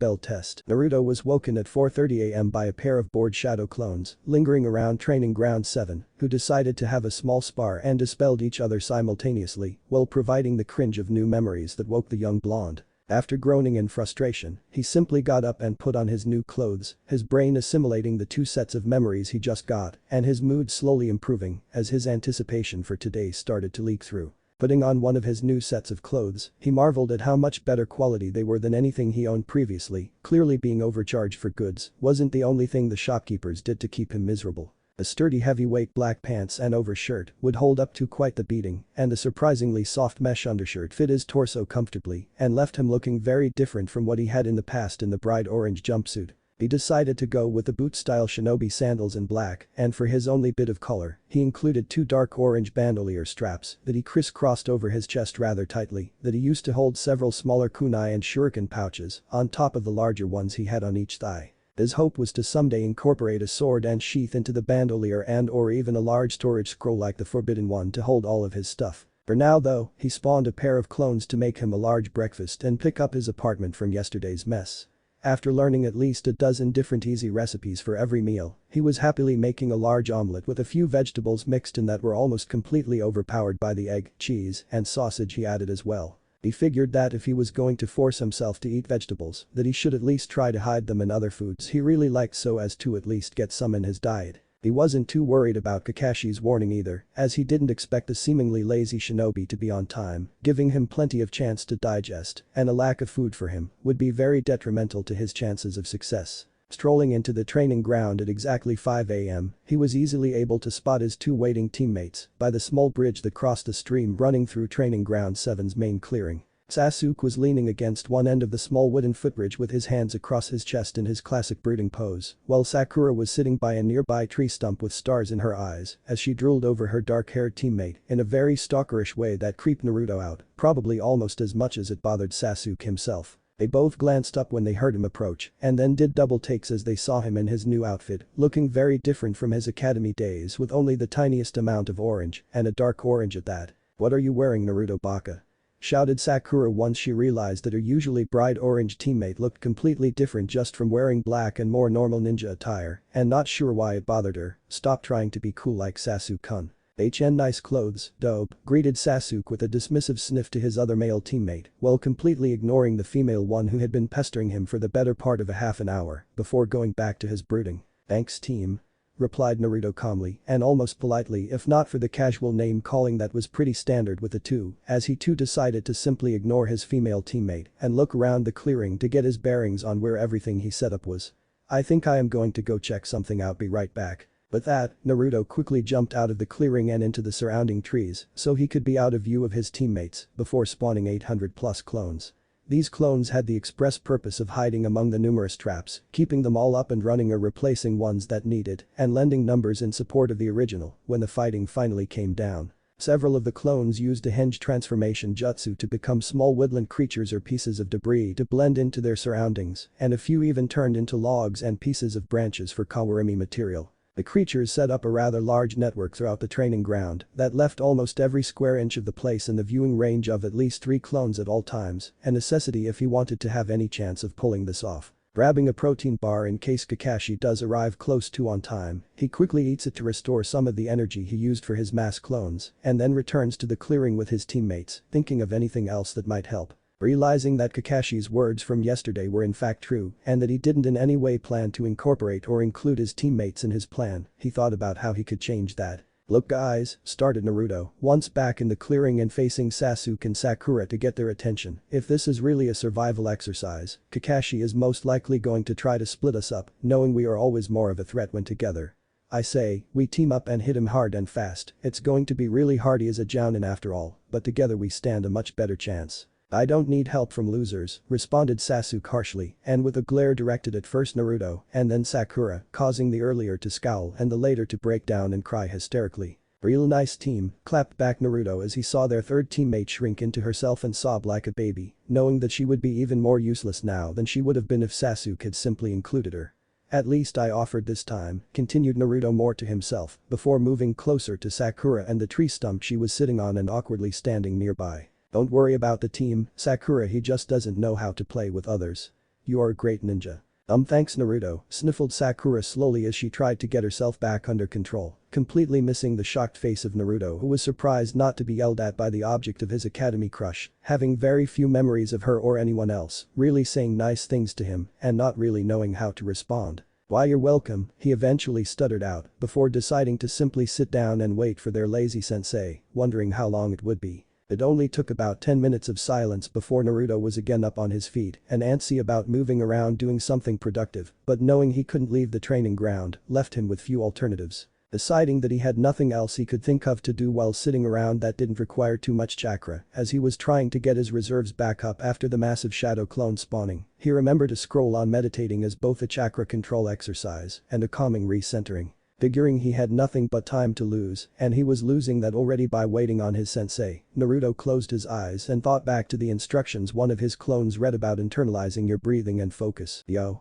Came the lazy greeting from Kakashi after he appeared in a swirl of leaves near the tree stump that Sakura was sitting upon, causing the three genin to react each in different ways. "You're late," shouted Sakura predictably, although to be fair, he was over 3 hours late. "HN," responded Sasuke, though nobody understood what that meant and continued ignoring him or drooling over how cool he is. "I'm awake," came Naruto's exclamation after being abruptly wrenched out of a deep meditative state that he managed to maintain for a very respectable 2 hours before being interrupted. "Sorry, I got lost on the road of life," answered Kakashi easily and almost disinterestedly before looking around the clearing and getting a slight feeling of something he couldn't quite put his finger on, causing his glances around to increase and the feeling of anticipation almost to build. "What kind of lame excuse is that?"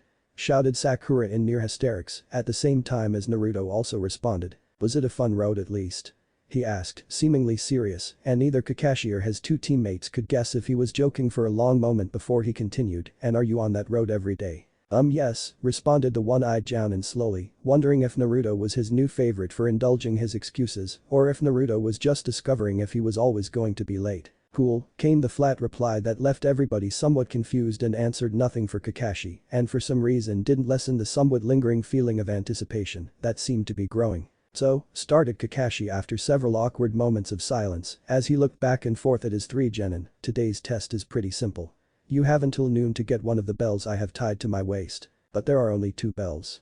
Screeched Sakura loudly. Yes, replied Kakashi with an eye smile, while cringing on the inside at the girl's volume level and seeming to need to have everything spelled out for her. Only 2 of you will pass, the other will be sent back to the academy for another term and be tied to a tree over here while the rest of us eat lunch. He finished as he pulled out 3 bento boxes and placed them on the tree stump next to a small clock that had both Sakura and Sasuke's stomachs growling in hunger. Kakashi looked over all 3 potential genin and was pleased to see the desire and hear the stomach pains of Sakura and Sasuke as they looked at the food with longing, while somewhat disappointed that Naruto wasn't displaying those same needs. In fact, Naruto didn't look upset, tired, hungry, or stressed at all. He seemingly was just waiting for him to start with a quiet confidence that Kakashi found cute for a genin that was going up against a jounin that outclassed him in every way. Oh well, the kid would learn the hard way once the bell test began, chuckled Kakashi to himself quietly as he gave one more look around the clearing as the feeling of many others watching was still very strong, but he easily dismissed it. What did he need to worry about with a trio fresh out of the academy genin?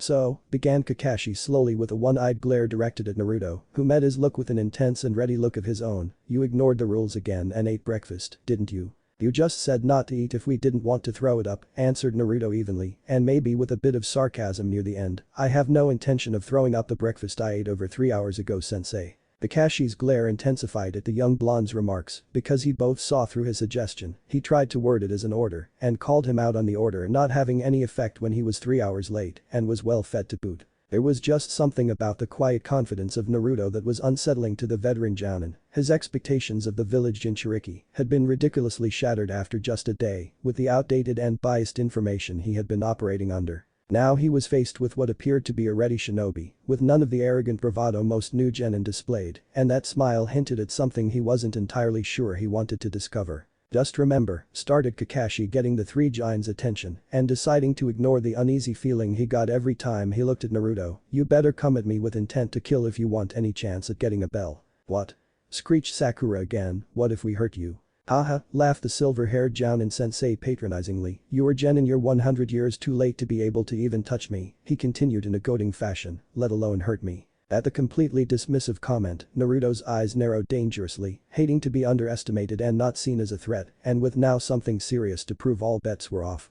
He instead decided to start gathering and building his chakra for another overcharged mass shadow clone once they were given the go-ahead. Kakashi for his part seemed to notice his blonde student bearing down on his temper and mistakenly thought the loud mouth was preparing for an ineffectual verbal blow-up and likewise wasn't prepared when said blonde lifted his eyes and he saw the normally sky blue eyes bleeding almost reddish purple as a slight smell of ozone seemed to be growing. Wanna bet, Kakashi-sensei, growled Naruto whose whole body was practically buzzing with anticipation and the excess buildup of chakra as he brought his hands together in his now favorite cross-hand seal and held it there waiting on the silver-haired jounin to start the test as his chakra just continued to build.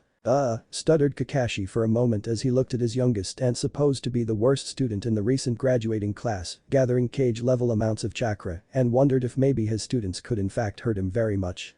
Begin. The moment the word left his lips, the entire training ground exploded in a chakra-fueled cloud of smoke that could be felt throughout Konoha by even the most basic sensor, and to those sensitive to such things, it was like a blinding supernova. Kakashi himself cringing violently, remembering that day 12 years ago when the Kyuubi descended upon his beloved village, and the wave of killing intent laced with chakra was even more overwhelming than this expression of just pure chakra buildup was. Thankfully, the chakra was pure Naruto's, and none of the Kyuubi's chakra had bled through, which was good, in that the nine-tailed demon wasn't influencing or in control of Naruto, but also shocking that Naruto could produce this much chakra on his own. When the smoke finally cleared, Kakashi's eyes felt like they were playing tricks on him, as well over 1,000 shadow clones of Naruto filled every bare space in and around the clearing of Training Ground 7, further than his eye could see, and everyone had a look of determined anticipation. Before he could really even register them all, he was being leapt upon by dozens of the nearest Naruto clones, who instead of just charging blindly, tried working in smaller groups to cover each other's weaknesses and overwhelm the much more experienced jounin, who was given no time to mount any kind of defensive plan.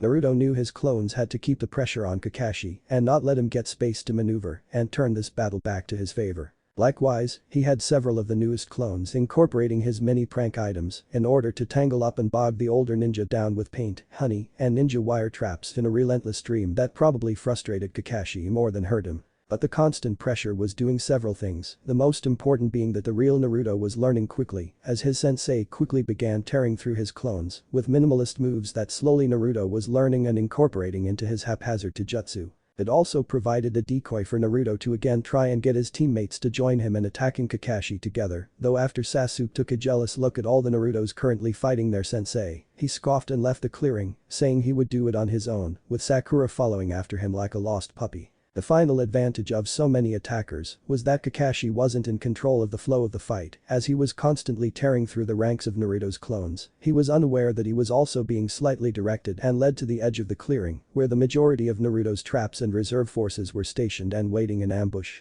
Then Kakashi seemed to have understood what was happening just before he reached the tree-lined traps and tried to make a stand in the clearing and prevent the fight from moving into the trees, where he could send several traps and other things waiting for him. His next few moments were spent spewing out fireballs that did significant damage to Naruto's nearest clone forces and made the original realize he would need more help to keep up the assault on his sensei. With almost half of the most recent spawning of clones already taken out of the fight in the first 5 minutes, Naruto was down to about 500 clones, still engaging Kakashi at the other end of the clearing, from where the original was trying to plan out the continued strategy. He ended up making another 2 pairs of clones, this time hinging one into Sakura and the other into Sasuke, where he sent them with another clone of himself to try again and convince them to help.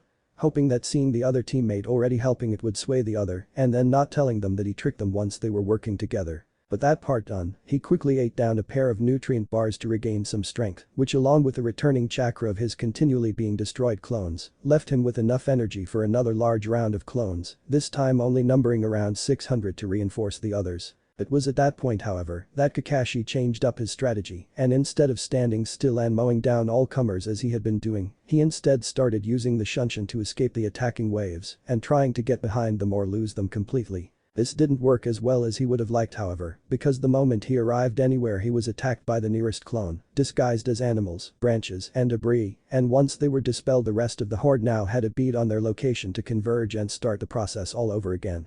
This game of cat and mouse was better for Naruto's clones, as it slowed down their destruction considerably, as the attacks were now smaller at first and over before too many got involved as Kakashi moved on to other locations.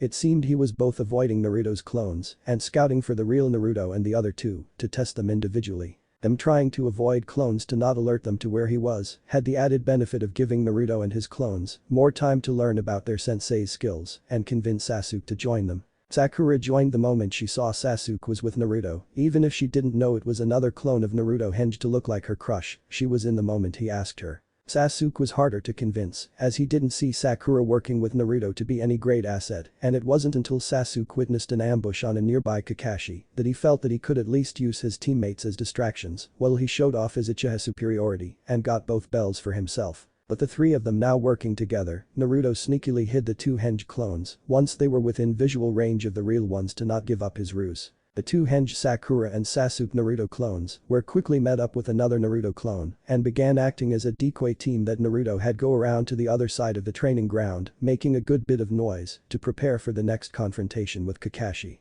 It didn't take the clone team long to find Kakashi still attacking Naruto's clones en masse and allow themselves to be seen before ducking back into the trees towards the main ambush site. Kakashi was just about at his wits' end dealing with all of these shadow clones and getting increasingly frustrated that he couldn't simply overpower a finishing move and clear out the whole lot of the clones without the risk of killing the real genins among them. He was also very reluctant to have to use his hidden Sharingan eye on a new genin and instead kept it covered with his slanted Hidi-eye as he took out that frustration on the next several batches of clones. A nice Chidori rainstorm would take care of this entire mass of clones in seconds, but would most likely also completely fry and kill the 3 real genin among them.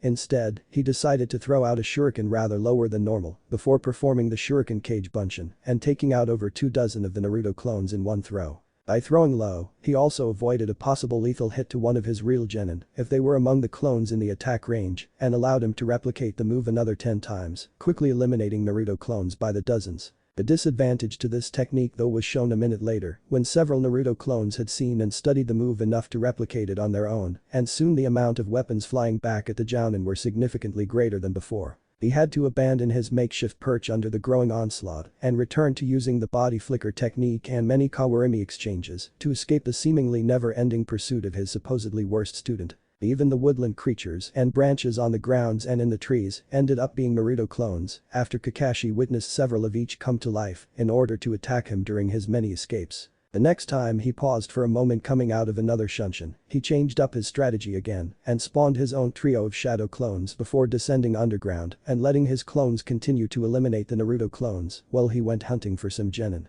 It took almost no time to find them hiding half-assed outside the main clearing so they could see, almost not even trying, and making him somewhat disappointed that they didn't have something better planned after the pretty impressive start. Popping up out of the earth behind them was child's play, as the three fresh genin gave no indication they had any idea he was among them until he went to pull all three and bury in the ground, only for them to explode as shadow clones. Shit, he cursed as a veritable wave of shuriken came flying at him after pausing at the explosion of his supposed genin and being caught flat-footed again. Damn, shouted the nearest Naruto clone, who thought they were finally going to get the more skilled jounin, before sending out the memory of Kakashi traveling through the ground to avoid detection. Soon, with the liberal use of the newly learned echolocation jutsu, every Naruto clone was able to follow Kakashi around the training ground with amazing precision. Though that also included the silver-haired man's clones as well, so they were currently tracking 4 separate chakra signatures. Oh, make that 3. Naruto didn't have any of the same restrictions as his sensei and was aiming to kill every time, and the clones only needed a single hit to dispel, so within minutes of using the echolocation jutsu he had tracked and eliminated all 3 Kakashi shadow clones until he was just dogging the original. Throughout this now rather long-running battle, Naruto had been trying continually to get his hands on the bells at Kakashi's waist without much luck, though he had come surprisingly close on several occasions. He decided that he needed to step up the pressure on Kakashi and grabbed a nearby squirrel and then hinged several clones into his teammates and sent them off to be ready for their sensei to appear in a shunshin, grabbing more small animals along the way. When Kakashi appeared at the next ambush site following a hinged clone of Sasuke, Naruto had his Sakura clone get on the ground among the group of other clones, with the squirrel bleeding out from the fresh wound. Kakashi's shuriken shadow clone jutsu predictably tore through the huddled clones, dispersing them in clouds of smoke that obscured the view for a moment and covered the high-pitched scream of pain his Sakura clone made upon the other clone's destructions. That scream had Kakashi instantly stop and pale completely, fearing that he may have accidentally just killed one of the genin he was testing and terrified the moment the smoke cleared and a heavily bleeding Sakura was lying collapsed on the ground. The older silver-haired ninja froze completely at the scene in front of him, shocked that his overconfidence against his new genin had allowed the current tragedy to take place and wondering if there was any way to save the young girl. "Don't move," called a frantic Kakashi as he rushed to his downed genin in order to provide aid and see if there was anything he could do to help, and was then shocked when he reached the bloody scene and things didn't completely add up. He didn't have any time to consider what was wrong, as the moment he bent over the downed genin, said genin and several others that were hiding nearby accosted him and clung to any part of his body they could. 2 clones even managed to get their hands on the bells before the veteran ninja realized what was happening and lashed out harshly to the unfortunate clones who suffered quick deaths along with all the other nearby clones.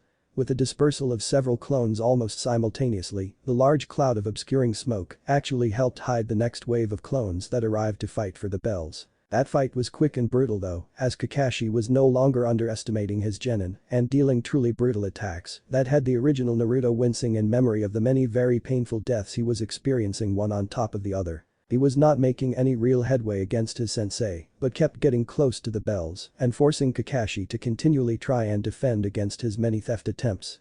It was at this point though that the real genin arrived, with Sasuke throwing out a great fireball that destroyed the dozens of clones that had been engaging Kakashi and keeping him busy. "No team," shouted Naruto as he saw the fireball heading into a largely concentrated area of Naruto clones and traps that he knew couldn't react quick enough to avoid, unlike their now freed sensei. With his own teammate clearing all of his numbers near and around Kakashi, the 3 original genin were left too exposed in the now empty clearing to do anything other than succumb to the small hits by their sensei that knocked them all out in seconds and bringing the bell test to an abrupt end. Kakashi though wasn't able to get to Naruto though, as his hidden clones all throughout the training ground instantly came to life the moment he was knocked out and engaged the older ninja en masse, while other clones pulled him to safety and woke him up. That wake-up didn't last long though, as Kakashi created another pair of his own clones. He had literally tear through Naruto's remaining ones until there were none remaining and he knocked out the young blonde genin again. "Well, your teamwork is absolute shit."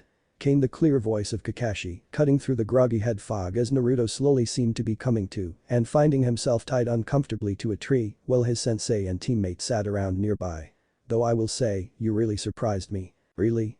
Asked a hopeful Sakura from her spot near the tree stump she was at when this test began. Not you Pinky, continued Kakashi with an eye smile directed at Sakura before sweeping his gaze across Sasuke to rest on Naruto. You and Emo King here were as pathetic as I expected you to be, he trailed off while searching Naruto's face intently.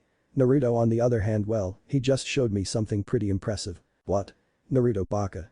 Shouted Sakura in disbelief. A dope. Growled a glaring Sasuke, trying to kill both his sensei and teammate with just his stare as he curled and flexed his hands into fists repeatedly, seemingly unable to accept that anybody else might deserve praise or have some skill. Yes, answered Kakashi plainly and definitively, he had several very good and unique plans and strategies that he wasn't afraid to try and adapt around, trapped and scouted the hell out of this training ground, came prepared and held his own against a severely greater opponent.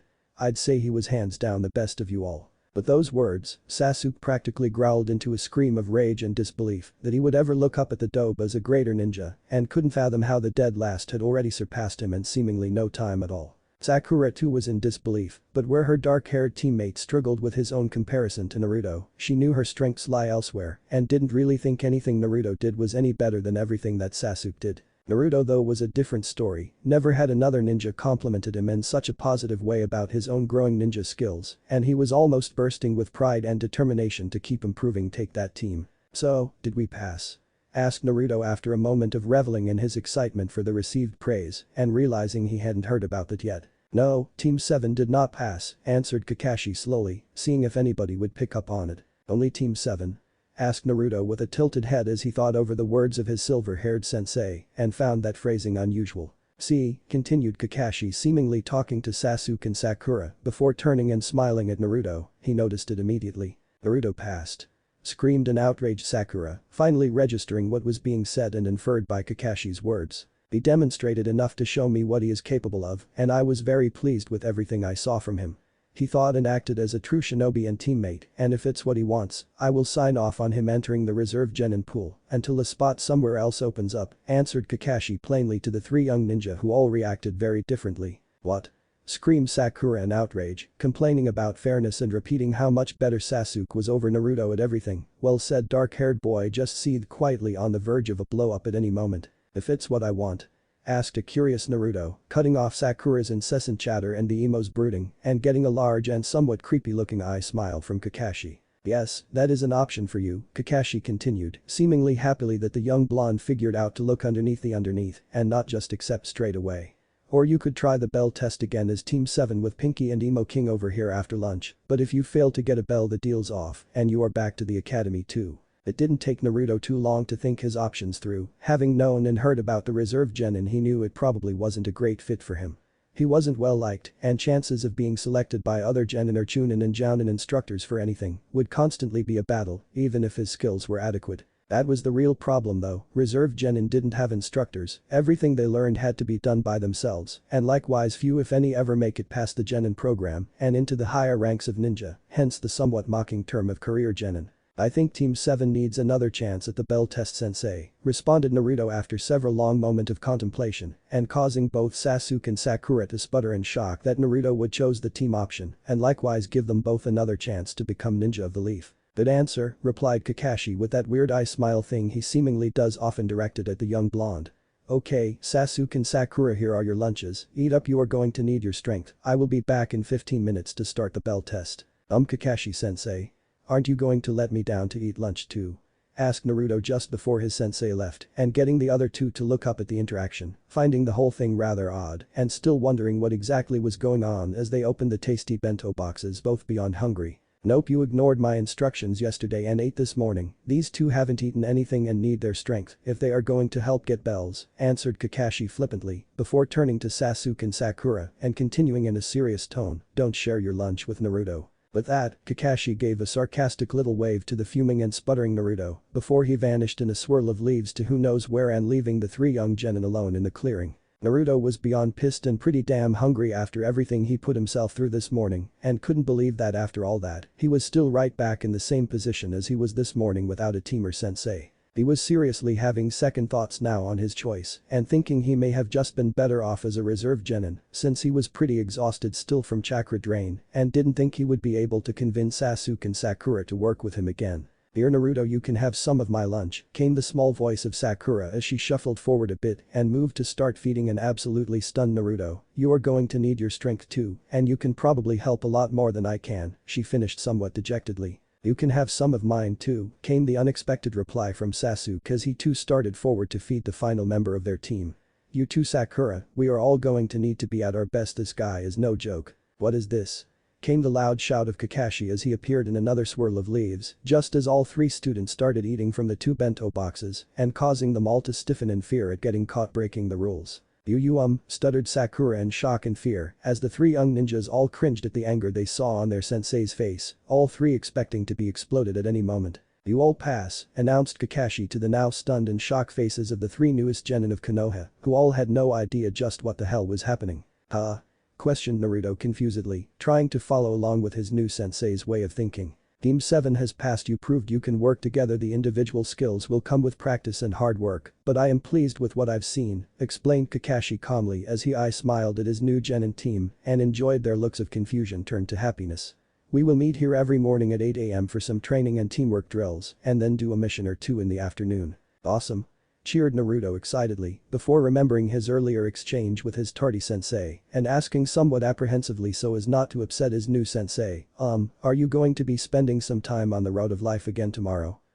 Came the unknowing reply from Kakashi as he thought about how to answer the question while looking back and forth between his new genin while tearing the ropes around Naruto and not coming up with anything concrete. "See you tomorrow." With those words, he disappeared in another shunshin, leaving the three new genin of Team 7 alone in Training Ground 7, all with varying levels of smiles, or smirks in Sasuke's case, on their faces. Even Naruto, who was realizing his sensei never answered him and was probably constantly late while on the road of life, couldn't keep the happy and proud smile off his face at finally being a real ninja of the leaf. Turning to his new teammates, he also realized that they had a lot of training to do in order to be ready to fight and protect the village or accomplish any of the more difficult missions. "Well," started Naruto to get both of his excited teammates' attention, "do we want to train together?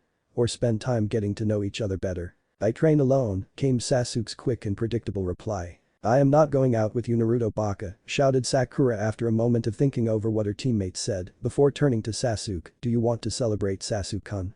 "Chan," grunted the monosyllabic Uchiha before turning around and taking off down the street as fast as he could, leaving a dejected Sakura behind that Naruto usually would have tried cheering up or asking out himself if she hadn't just screamed out a refusal to the unasked question, but just couldn't find it in him today to do so. "See you tomorrow then," replied a somewhat dejected Naruto, who thought now that they were teammates they would also become friends, while a distracted Sakura watched the object of her obsession recede in the distance and ignored the loud blonde completely as she lived in her own world. Naruto's dejection though wouldn't last but a moment once he realized that he was now a real ninja and that he was one big step closer to becoming Hokage and a respected member of Konoha. Deciding to treat himself to an Ichiraku ramen feast in celebration of his greatest personal accomplishment to date was definitely in order and led to him running happily through the streets of his beloved village. He ignored the stares and mutters even easier now than before, having been validated by the last few days of accomplishing goals, becoming a real ninja, learning of his burden, and just not caring any more about the idiots in the village who couldn't tell he wasn't the Kyuubi. With Kakashi reporting to Hokage, Team 7 under Kakashi had passed, came the flat response of the silver-haired Jounin after appearing inside the Hokage's office to see his fellow Jounin instructors still there and now staring at him in shock, with their mouths hanging open and disbelief on their faces. "What, you passed a team?"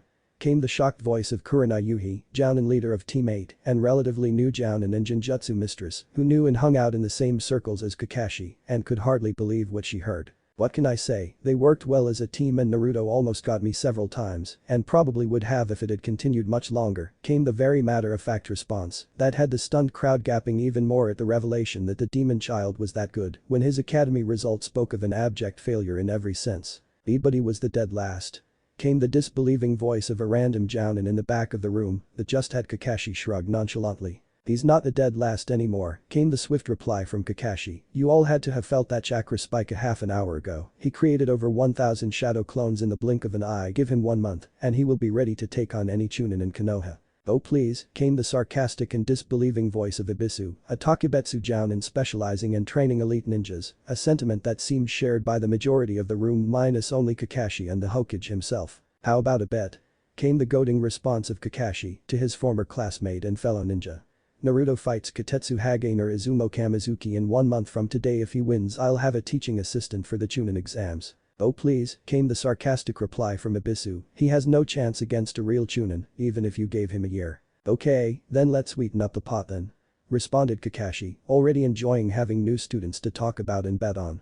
"Say 10,000 yen. "You're on, Kakashi," came Ibisu's immediate reply, as anime tears began running down his cheeks as he thought about how to spend all that money he was sure to win off Kakashi, and he seemingly checked out into his own little dream world that had most of the onlookers wondering if something was seriously wrong with the usually very rule-oriented ninja who was mumbling about easy money all the while. "Good," replied Kakashi with a meaningful look at the Hokage before searching out and finding his eternal rival, who he also gave a small look to indicating that he had something he wanted to talk to Konoha's green beast about once the meeting broke up. Back with Naruto, arriving at his favorite ramen stand and greeting two of his most precious people Am and Tuchi Ichiraku, he quickly orders himself some of his new special miso ramen and recounts his day of becoming a ninja to his captivated audience.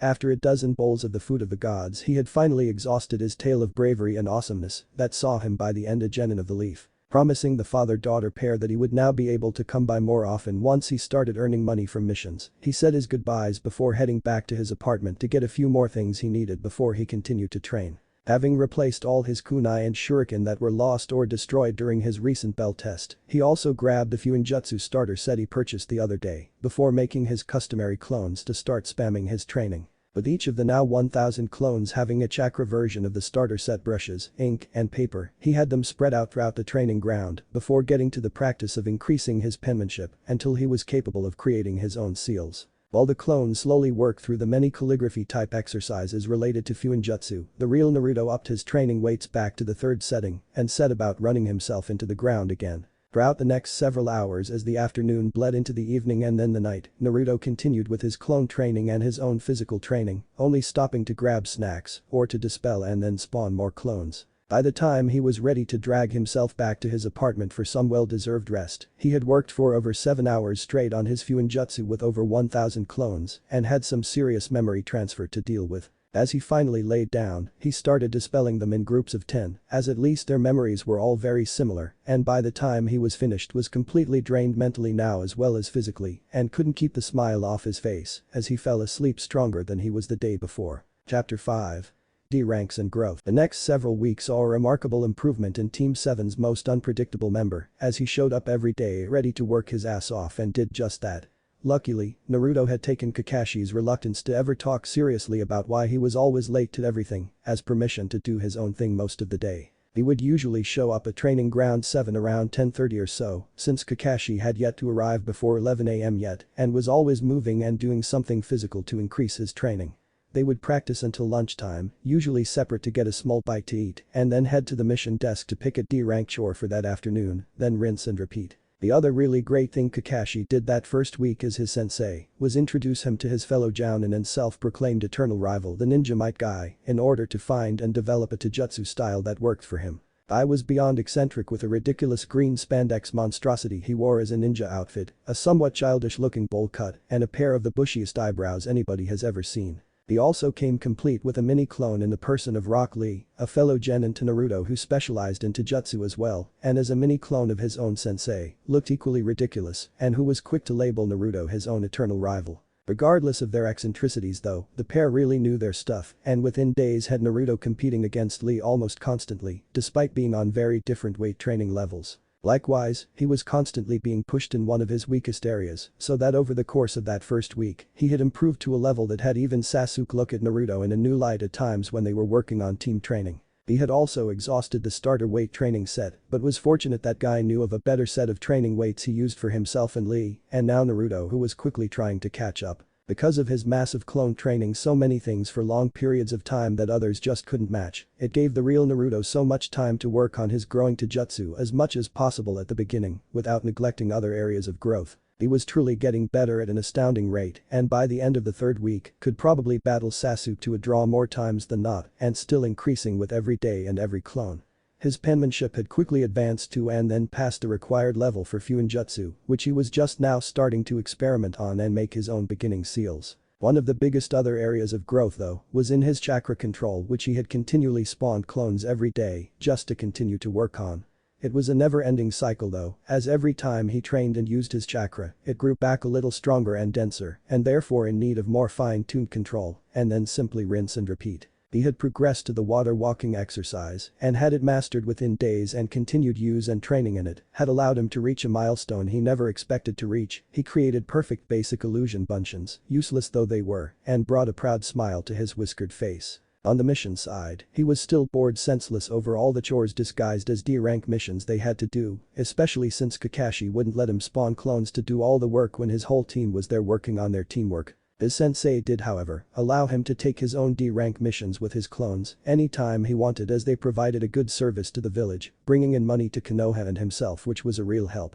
His Fuinjutsu supplies were starting to really add up and he was finding himself in need of more money almost constantly to get the things he wanted to experiment with and continue training on. His schedule had kept him so busy that he didn't even realize that it had been weeks since graduation and the last time he was actually able to talk to either Iruka or the third Hokage, and decided he needed to remedy that soon and pick the two men's brains. Iruka had promised to teach him the body flicker jutsu, and he also wanted to ask the Hokage about any Fuinjutsu teachers he could direct him to, as the art of seals was very difficult to trudge through on your own. With that thought in mind, he returned to the mission desk his team left an hour ago, having finished painting Maiko-sen's fence, to find the two people he was thinking about still there handing out missions. Okage-sama, bowed Naruto respectfully, getting several raised eyebrows from those nearby not used to seeing the formal side of the blonde, Iruka-sensei. Hi Naruto, greeted Hiruzen Sarutobi happily as he looked over one of his favorite people and couldn't help but be impressed at how much the young blonde had grown in such a short amount of time.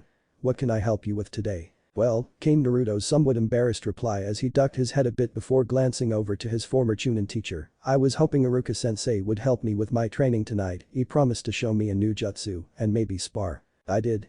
Questioned Iruka as he thought back to the last time he met with Naruto, right before his bell test with Kakashi, before it suddenly came to him, just as Naruto replied exasperatedly. Yes, came Naruto's reply.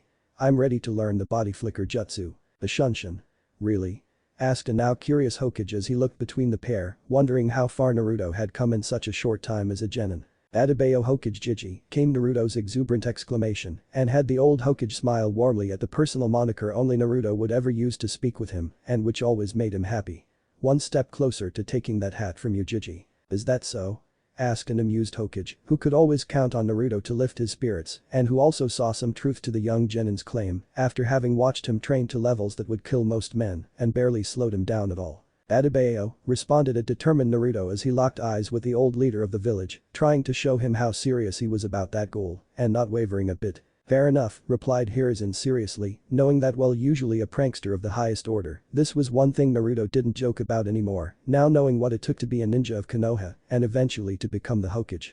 Iruka, thanks for your help today, but it looks like you have a prior engagement I wouldn't dream of keeping you from. Thanks Jiji, came the honest and heartfelt reply of Naruto, who then turned to the scarred Chunin with a large grin on his face. Ready Iruka-sensei? I guess, came the lazy drawl of the older academy instructor as he got up and made his way out of the mission office, trailing behind a bouncing and excited Naruto, who was already talking about everything else he had been working on since the two last met up. Iruka knew Naruto was not a fan of theory, so only touched on the basics of the Shunshin, how you had to flood your body with chakra and then aim it at your desired target. It was really just chakra-enhanced speed in a very fast and short application that had been refined into a technique over the years instead of simply building up one's speed naturally. After several side-along trips and self-attempts at it, Naruto was able to perform his first Shunshin directly into a tree. Oh! Exclaimed a bruised Naruto in both body and ego as he fell to his backside after crashing face first into the large and unmoving tree. Haha, laughed Iruka a little, that's usually what happens to first-timers Naruto, the same thing happened to me too. Really? Asked a curious Naruto, who despite getting to know the older Chunin better in the last year of academy classes and even more since the Mizuki incident, didn't really know much about one of his few friends and wondered what that said about him as a friend to others. Could you tell me about your first genin team? He continued curiously, figuring he may as well start learning about his precious people sooner so he could better get to know them and knowing he owed them his attention as most of their past interactions were always about him and his problems. Sure Naruto, but let's save that discussion for Ichiraku's afterwards, answered the older Chunin, ignoring the happily cheering Naruto as he learned about their next stop and couldn't wait already. Over dinner that night, Iruka explained all about his first Genin team under the Jounin Kina Uchiha and his first teammates, both of whom were no longer with us. Rookie of the Year, Kita Uchiha his sensei's own son and Reina Hyuga, a branch member of the Hyuga clan, and also the Kunoichi of the Year. He went on to explain that he too was a prankster and the dead last and got paired with the top 2 ninjas in class and was constantly being ignored and overlooked in favor of his 2 more well-known and more promising students. The thing that saved him was the small friendship he created with Sarutobi Hiruzen after the death of his parents in the Kyuubi attack and the little help and hints the older Hokage would slip into his things over time. He also taught him about the will of fire and how important it was to Konoha and was one of the main reasons Iruka was an academy instructor now. Anyways, shortly after they started doing more regular C-rank missions they encountered one that just went wrong. They were given bad mission information and were ambushed by a team of Iwa Nins out near the border of Kusagakure and would have all died if not for their sensei. The Iwa Jounin successfully engaged Kina from the very beginning of the ambush as the team of Iwa Chunin quickly ganged up on the less experienced Konoha Genin team, focusing first on eliminating the Uchiha they felt was the biggest threat. Within moments of the fighting starting, his teammate and rival was dead and the only female member of the group tied up, knocked out, and being carried like a sack of potatoes by the largest of the Iwa Nins. The 2 remaining Iwa Chunin continued to taunt and play with Iruka, sensing absolutely no threat and also with him not part of a clan, was completely expendable and they were simply playing with their food while slowly wearing him down. But then, Kina saw his son's severed head and simply lost it, exploding with chakra before his eyes changed into something Iruka would never forget. The Tomo of the Sharingan evolved into a pinwheel pattern, then everything changed. A large chakra construct grew out of his sensei, the size of a boss summons, that tore through everything in its path, including the Iwa Nins and their Hyuga hostage. Kina was never the same after they came back to Konoha with the dead bodies of both of Iruka's more powerful teammates, and it definitely changed things for him as well. Kina committed seppuku shortly after returning to the village, not able to handle the loss of his only son and the destruction of his first and only Genin team. After that, Iruka became a reserve Genin and had to wait a while until a team lost a member to promotion until he was brought on so they could enter the Chunin exams, but broke up afterwards when all 3 passed and became Chunin of the Leaf, each going into different fields from there. Naruto was a little shocked that his teacher had so much trauma to deal with from such a young age, and also how similar their team assignments were, and even how they were seen within their teams as the dead last. He was also fascinated by the tales of the Sharingan Dijutsu of the Uchiha clan, having heard Sasuke mention it enough times to know it was a very big deal, and wanted to know more about it from what Iruka experienced and its history in Konoha. Iruka told him most of that information he sought would not be available to the main population, and the only true history of the Uchiha would be in their clan library, with the Chunin section of the Shinobi library, with just a basic primer that told of the known stories related to the founding of Konoha with Hashirama Senju and Madara Uchiha. By this point it was starting to get relatively late and Naruto asked Iruka if he had time for the spar he promised him weeks ago, wanting to test himself against a superior opponent and still much too energized to sleep this early in the evening. The pair ended up heading to the academy training grounds as they were the nearest and most familiar to them both to get in some training. Once there, they set up quick ground rules as this was a friendly spar and both went through a quick stretch to loosen up before they were both ready to go. "Are you ready, Iruka-sensei?" asked an excited Naruto, who Iruka was surprised to see enter an unfamiliar Taijutsu stance and look pretty comfortable as he bounced on the balls of his feet as he waited to begin. "Hajime," answered Iruka as he exploded into motion charging at the younger blonde, hoping to throw him off and end the fight relatively quickly, but was surprised when Naruto's grin just grew as he neared him ready to deliver a basic academy knife strike. "You'll have to do better than that, sensei," laughed Naruto as he redirected the knife strike lazily and landed a quick 2-punch combo just under the extended arm of his former teacher that had him cringe and realize that this wasn't the same Naruto dope he was used to dealing with and made him re-evaluate the young blonde even closer. For the next 20 minutes, the two friends traded blows back and forth, both taking turns seemingly leading the fight as they attacked while the other defended until a counter switched up their roles.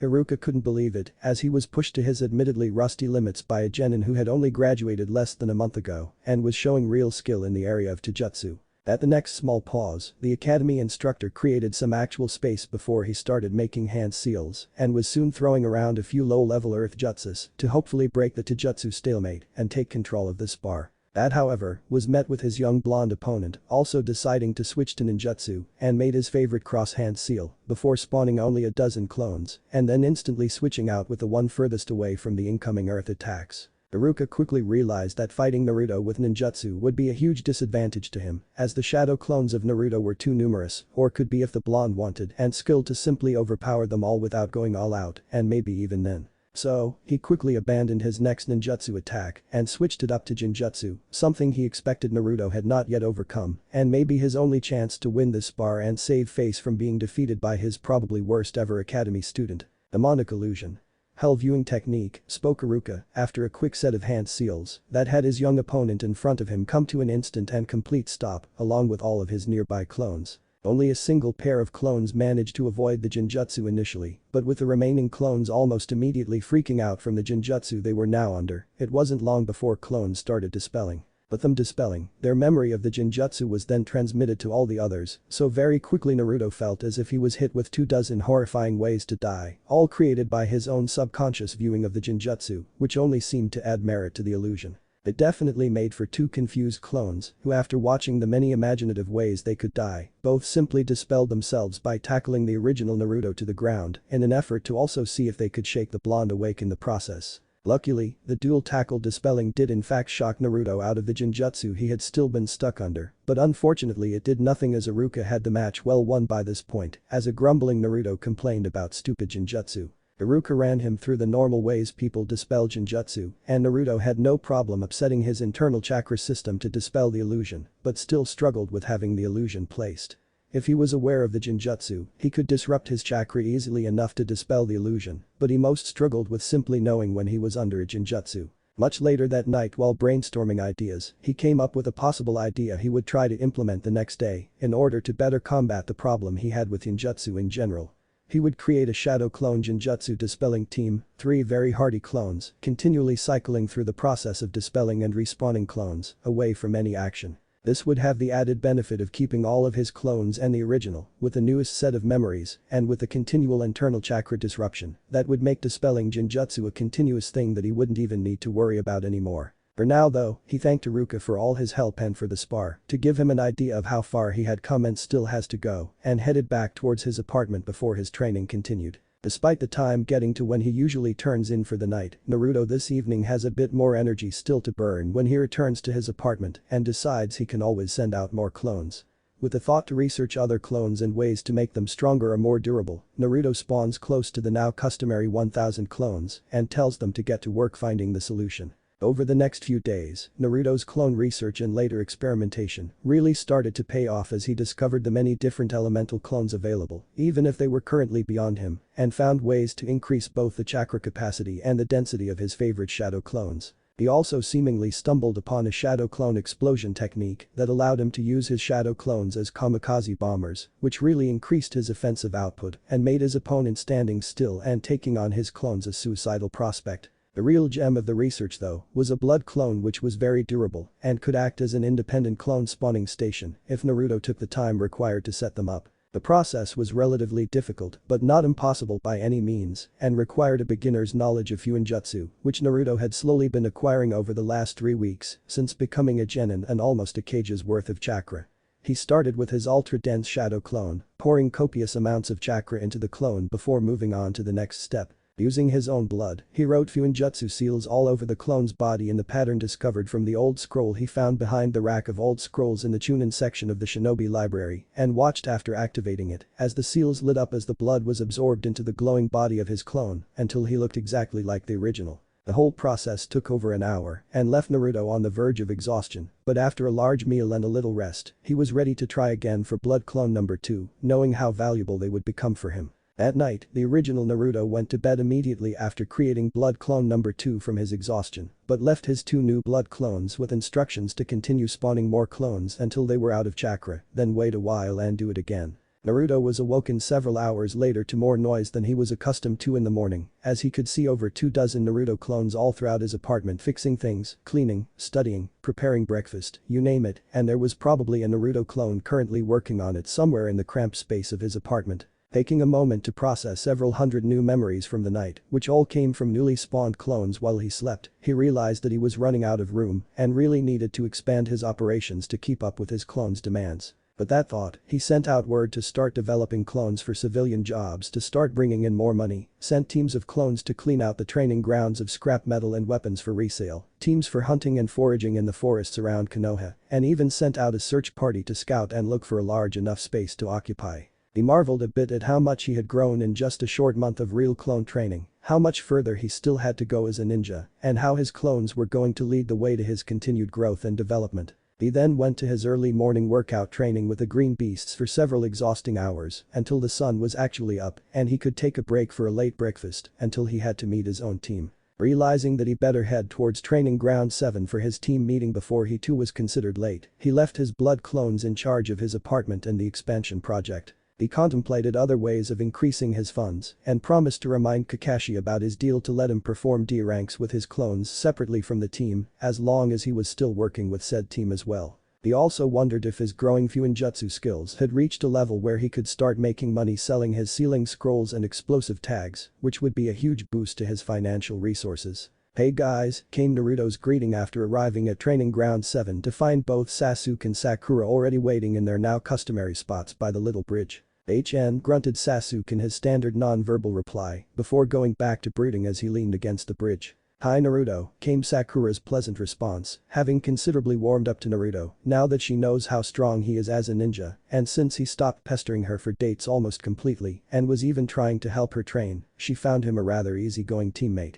"What's our plan today?" "I was going to keep working on chakra control while I wait," answered Naruto easily to the pink-haired girl who he had been trying to help some for the past week. "Want to join in again?" "Sure," came her immediate reply. "Can you show me the tree climbing exercise one more time? I think I've almost got it." "No problem," said Naruto as he led the way towards the tree line and before even arriving, made the familiar seal and brought forth over 1,000 shadow clones that he then sent out to practice before turning to his female teammate and walking her through the steps of the basic chakra control exercise. Sakura had no problems picking up the tree climbing exercise very easily due to her immaculate chakra control, and Naruto then simply had her continue to go up and down the tree as much as she could to continue pushing herself and increasing her chakra reserves. The real Naruto switched out with a clone early into the practice so he too could continue training his body physically as he killed time until Kakashi decided to show up and get the day's team training started. Sakura was pretty exhausted once Kakashi did finally arrive a little after a half an hour, but was still able to go through the team building exercises and formations practice relatively easily before being dismissed for lunch.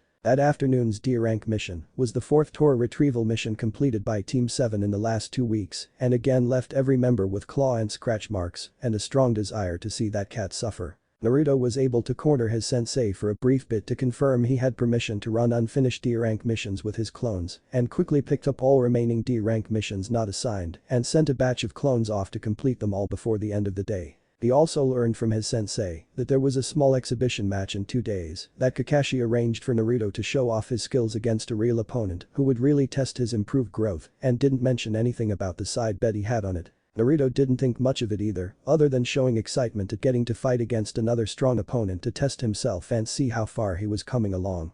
He didn't really care about who it was, probably another genin team to practice, and dismissed it as unimportant compared to his continued training. That night after creating another blood clone, and when he was finally getting ready for bed, the work of his clones brought a large grin to his whiskered face as he reviewed all the money they made him from missions, the promise of money from his many new civilian jobs, and from all the metal they found and sold. At night, with 3 blood clones continually spawning clones, Naruto again woke up with many hundreds of sets of memories to go through over the night and couldn't believe how quickly things were starting to happen. His horde of clones had already secured enough funds to make a legitimate offer on the current apartment complex he lived at, which would provide a great starting point to his expanding empire. They also discovered some underground tunnel systems that had a point of entry very nearby his apartment that he made plans to explore and expand into as a way of moving around the village undetected. Doing a massive clone spawning of his own, he added almost 1,200 clones to those created by the blood clones through the night and had them push forward with his plans as he headed off to start his training with the green beasts of Taijutsu for a few hours until he was supposed to meet his own teammates for their team training. "Hi guys," greeted Naruto as he arrived at training ground 7 to again find his teammates in their customary spots. "HN," came the Uchiha's usual grunt. "Hey Naruto," responded Sakura, who got up without even being asked this time and headed towards the tree line to continue where they left off yesterday in her training. When Kakashi arrived and witnessed Sakura working on building her chakra reserves by working on her tree climbing with Naruto, he was pleasantly surprised that they had already learned that skill and wondered if they had started on water walking and why Sasuke wasn't joining them. He soon learned that Naruto offered to show them both the tree climbing exercise a few days ago, but only Sakura took up the offer since Sasuke didn't think Naruto knew anything worth learning. Liking the initiative it showed, Kakashi rewarded Naruto with one new jutsu he would teach him after learning he already was capable of water walking and felt he deserved something extra. Kakashi then had Sakura and Naruto move towards the small pond in the training ground to practice water walking while he went and got Sasuke set up on the tree climbing exercise. After a half an hour, Kakashi was watching Sakura struggle to maintain her footing on the water for more than a few seconds at a time and encouraged her to keep at it as her chakra reserves were growing exponentially. After watching Naruto run through a Taijutsu spar against 24 clones on the surface of the water without a single misstep, Kakashi smiled at the younger blonde who looked so much like his own sensei, Minato Namikaze. He really was impressed with how quickly Naruto was progressing, showing an initiative and drive that reminded him of his parents and his own upbringing, and hoped the young blonde didn't burn himself out working so hard. Thinking about what else to show the hyperactive young Jinchuriki, he decided it was probably time to give him the start to elemental chakra, as his clones just gave him such an edge on learning that he could literally take years of training and condense it into one day with the amount of clones he could get working on something. Unless Naruto had something specific he was looking for, he made up his mind to get his hands on some chakra paper for tomorrow, but first was going to run a little experiment with his favorite little blonde genin. "Hey Naruto," called Kakashi once he saw the young man about to start another Taijutsu clone battle on top of the water. "Come with me over here, I promised you a technique." "Is it a super cool one?" asked a Naruto that appeared before his sensei in a flash that almost had Kakashi wonder if he inherited more than just his dad's looks and had his customary eye smile twinkle happily as he gazed at the excited young Uzumaki. "I'll make you a deal," started Kakashi, getting Naruto's attention instantly with his serious and somewhat uncharacteristic tone. "You follow my instructions and let me run a little clone test with you right now, which will eventually lead to several new avenues of research for you and your clone army and maybe be the catalyst to make you great one day, or I give you a generic B rank bomb jutsu in thanks for helping Sakura start training." I think with how you phrase that choice, I am going to pick the first option and let you run your clone test," replied Naruto after a few moments of careful thought and realizing that with his newly discovered shadow clone kamikaze bombs, that generic B rank bomb jutsu wouldn't be too helpful anyway, and was also very curious about what his sensei thought could be that significant to his growth. "Good choice Naruto, see, I knew you weren't a dope," came the eye-smiling reply from Kakashi, even as he insulted his student and tried to get a rise out of him to see what he would do. "I'm not a dope," came the grumbled retort from Naruto, who simply glared at his sensei in challenge as he waited for what the silver-haired Jonin had in mind for this experiment but didn't react any other way. "Good," answered Kakashi with a small nod of approval. "Now tomorrow I am going to bring some chakra paper to help determine your elemental chakra affinity, but before that I was hoping to run a clone experiment to see if we can't determine your elemental affinity through hard work." "I'm not sure I understand, sensei," came the questioning voice of the younger ninja as he tried to recall everything he knew about elemental chakra, which wasn't much. Each of the 5 main elements has an elemental exercise for beginners to start getting a feel for the elemental chakra within them. They usually start with their primary affinity. Mine is lightning. "We can determine yours with the chakra paper I will bring tomorrow, but we may also be able to determine your affinity through trial and error," continued the silver-haired Jonin to the now wide-eyed younger ninja, who was starting to understand what his sensei was aiming at. "Because of your clones and massive chakra reserves, you can practice these 5 beginner exercises simultaneously and separately, and we can use your progress and growth in any of the elements to get an idea for what may be your affinity, as it will always be easier to work with an element you are in tune with or have an affinity for, and likewise harder to work with its opposing element. So if I had a fire affinity, I would get those exercises quickest and the water ones slowest," asked Naruto, trying to ensure he understood completely and starting to realize how helpful this could be if he learned about all 5 elemental affinities. "You got it," replied Kakashi with his customary eye smile.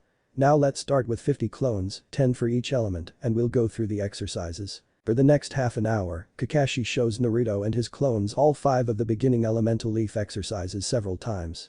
Trying to burn the leaf for fire, cut the leaf for wind, crumble the leaf for earth, electrocute the leaf for lightning, and soak the leaf for water. Kakashi demonstrated each one, though he struggled with water, as he was a primary lightning with a fire secondary. Naruto was able to see the results and learn the little tricks that each element seemed to have. Air needed to be grinded down almost like the sharp side of a blade, water needed to be saturated from surrounding water molecules, lightning needed that static charge, fire needed to be rubbed together and fed oxygen, earth needed to be broken down into dirt. When Kakashi left him to his own training to check on the other two, Naruto couldn't stop the grin that was forming on his face as he realized how helpful these exercises were towards the next big building block of any ninja's arsenal, elemental attacks. Deciding to speed this step along a bit, he created another 500 clones and split them into 5 even teams to keep everything fair and had them join their fellows in practicing until they dropped.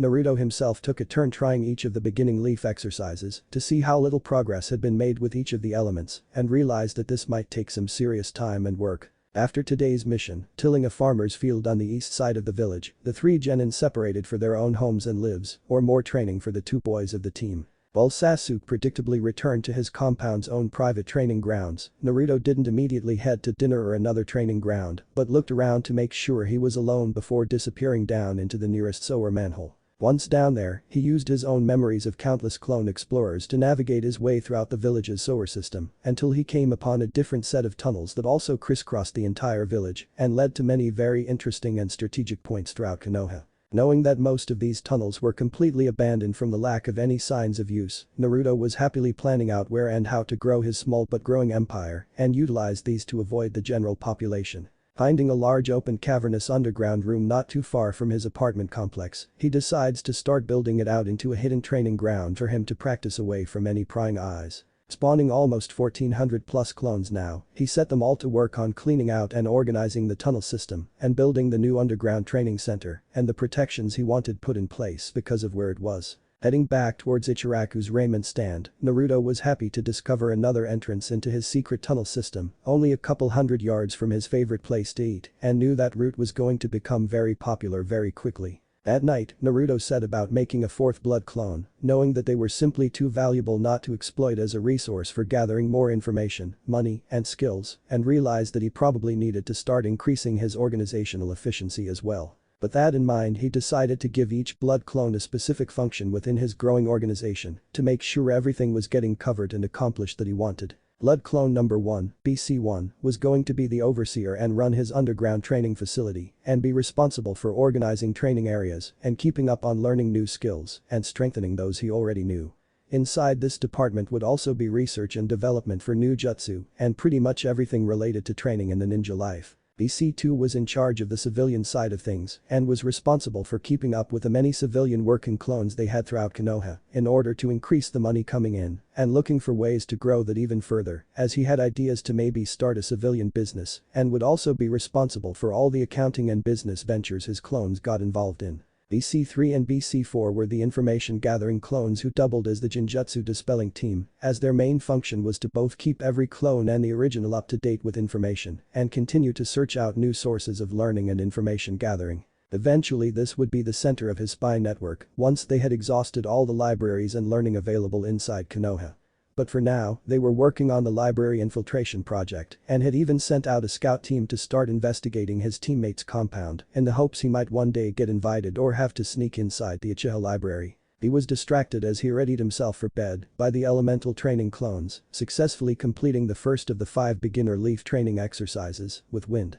He wondered if what Kakashi believed was true, then that meant his primary affinity was wind, and he could honestly say that he was happy to have something relatively unique, especially in fire country. Luckily he already had the shadow clones, as wind was the only element without a defined elemental clone that he knew of anyway, and wondered if that was something he should look into. Deciding to bring it up with Kakashi tomorrow, he reviewed the 5 beginner exercises he had been working on and could tell that he had progressed in most of the others as well and couldn't wait to see the fruits it bore. When Naruto woke up that next morning, still relatively early in order to meet with the green beasts of Taijutsu practice, he could instantly tell that today was going to be a great one as he reviewed the thousands of memories he collected throughout the night. Apparently, both the water and earth beginner leaf exercises had also now been completed by his clones and he had even started to make some progress on the other 2, though neither was close to completion as the other 3 now were. Earth and water were both very balanced with both offensive and defensive capabilities and he thought they would be a great complement to his primary wind affinity.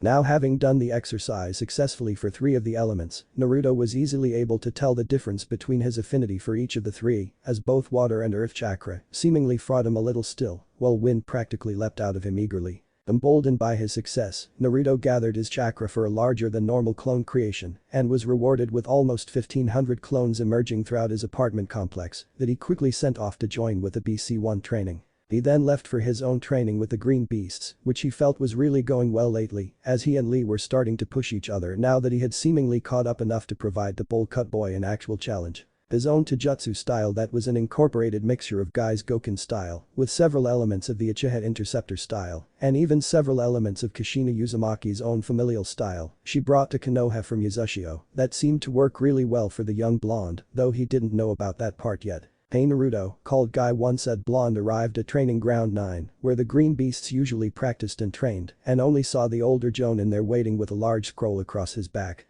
Sorry for the late notice, but my team is taking a C-rank mission today out of the village, and I wanted to give you some things to work on while I was gone. Oh, no worries sensei, responded Naruto, understanding the need for mission priority. What did you have for me to work on? This is the complete set of Taijutsu scrolls I created of the Hurricane style, also known as the Hurricane style of Yuzashiogakur, began Guy seriously as he watched the young blonde genin for any reaction to the name, knowing he would be dropping some information on the young orphan that would potentially change his life but felt the young man deserved it for all the hard work he had put in recently. Yuzashiogakur?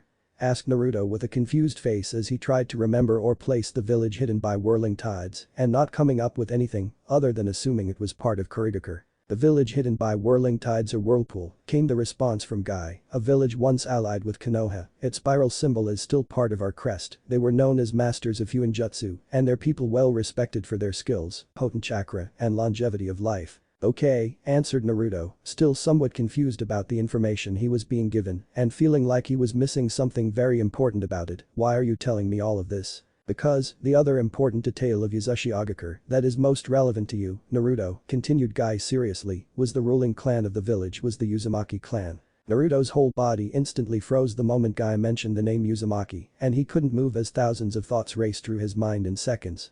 He came from a clan, he had a family, a history, a connection. Were there more Uzumakis out there? Why hadn't he heard of Yuzashiogakur before now? It was almost overwhelming to the young genin as his thoughts went all over the place, trying to understand why he was only learning about this now and who else knew about and kept this information from him.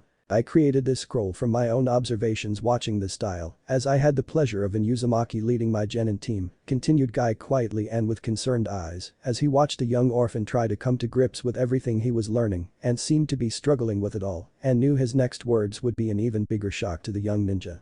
I owe your mother more than I can ever repay, Naruto. Know that if you ever need anything of me, you need only ask. And when I get back, if you can show me you are serious about learning the Hurricane style, I'll tell you everything I know about Kushina Uzumaki, the red hot habanero and the previous Jinkyurichi of the Kyuubi. Naruto was beyond stunned at this point as he was assaulted with thoughts and fears he had dreamed about and wished for longer than any other dream or desire he could ever remember. He was finally going to learn something about his mom, his clan, and his birthright, and he couldn't believe it was finally happening after so long of being alone in Konoha, and knew now why he always felt so connected to the spiral symbol of his village that doubled as the symbol of his clan. He wondered if this meant that others knew about his mother too, and also why he was only now being told about her, and not even by the Hokage who he had asked several times about his parents. Realizing that he was starting to get mad at all the unanswered questions he had and all the information that was apparently being withheld from him, he quickly tried to calm down and thank Guy who at least was willing to provide some of that information, even if he wished he had been told previously. His mom was a Jounin of Konoha and a Jinkyurichi to the Kyuubi. She also came from the ruling clan of Yuzashiogakur, and he couldn't wait to learn everything he could about her. Thank you Guy-sensei, came Naruto's first words after several long moments of trying to get his composure, despite a few tears seemingly finding their way down his cheeks, as he bowed deeply to the green-clad shinobi he could honestly say had been one of the most helpful and honest he had ever worked under and was proud to consider his teacher and friend. I won't forget your kindness and would very much like to know more about her whenever you are available. You got it, Naruto, answered Guy with a beaming wide smile that instantly lifted Naruto's spirits and made him realize how much lighter he felt now knowing anything about one of his parents and had him gladly return the megawatt grin to Guy.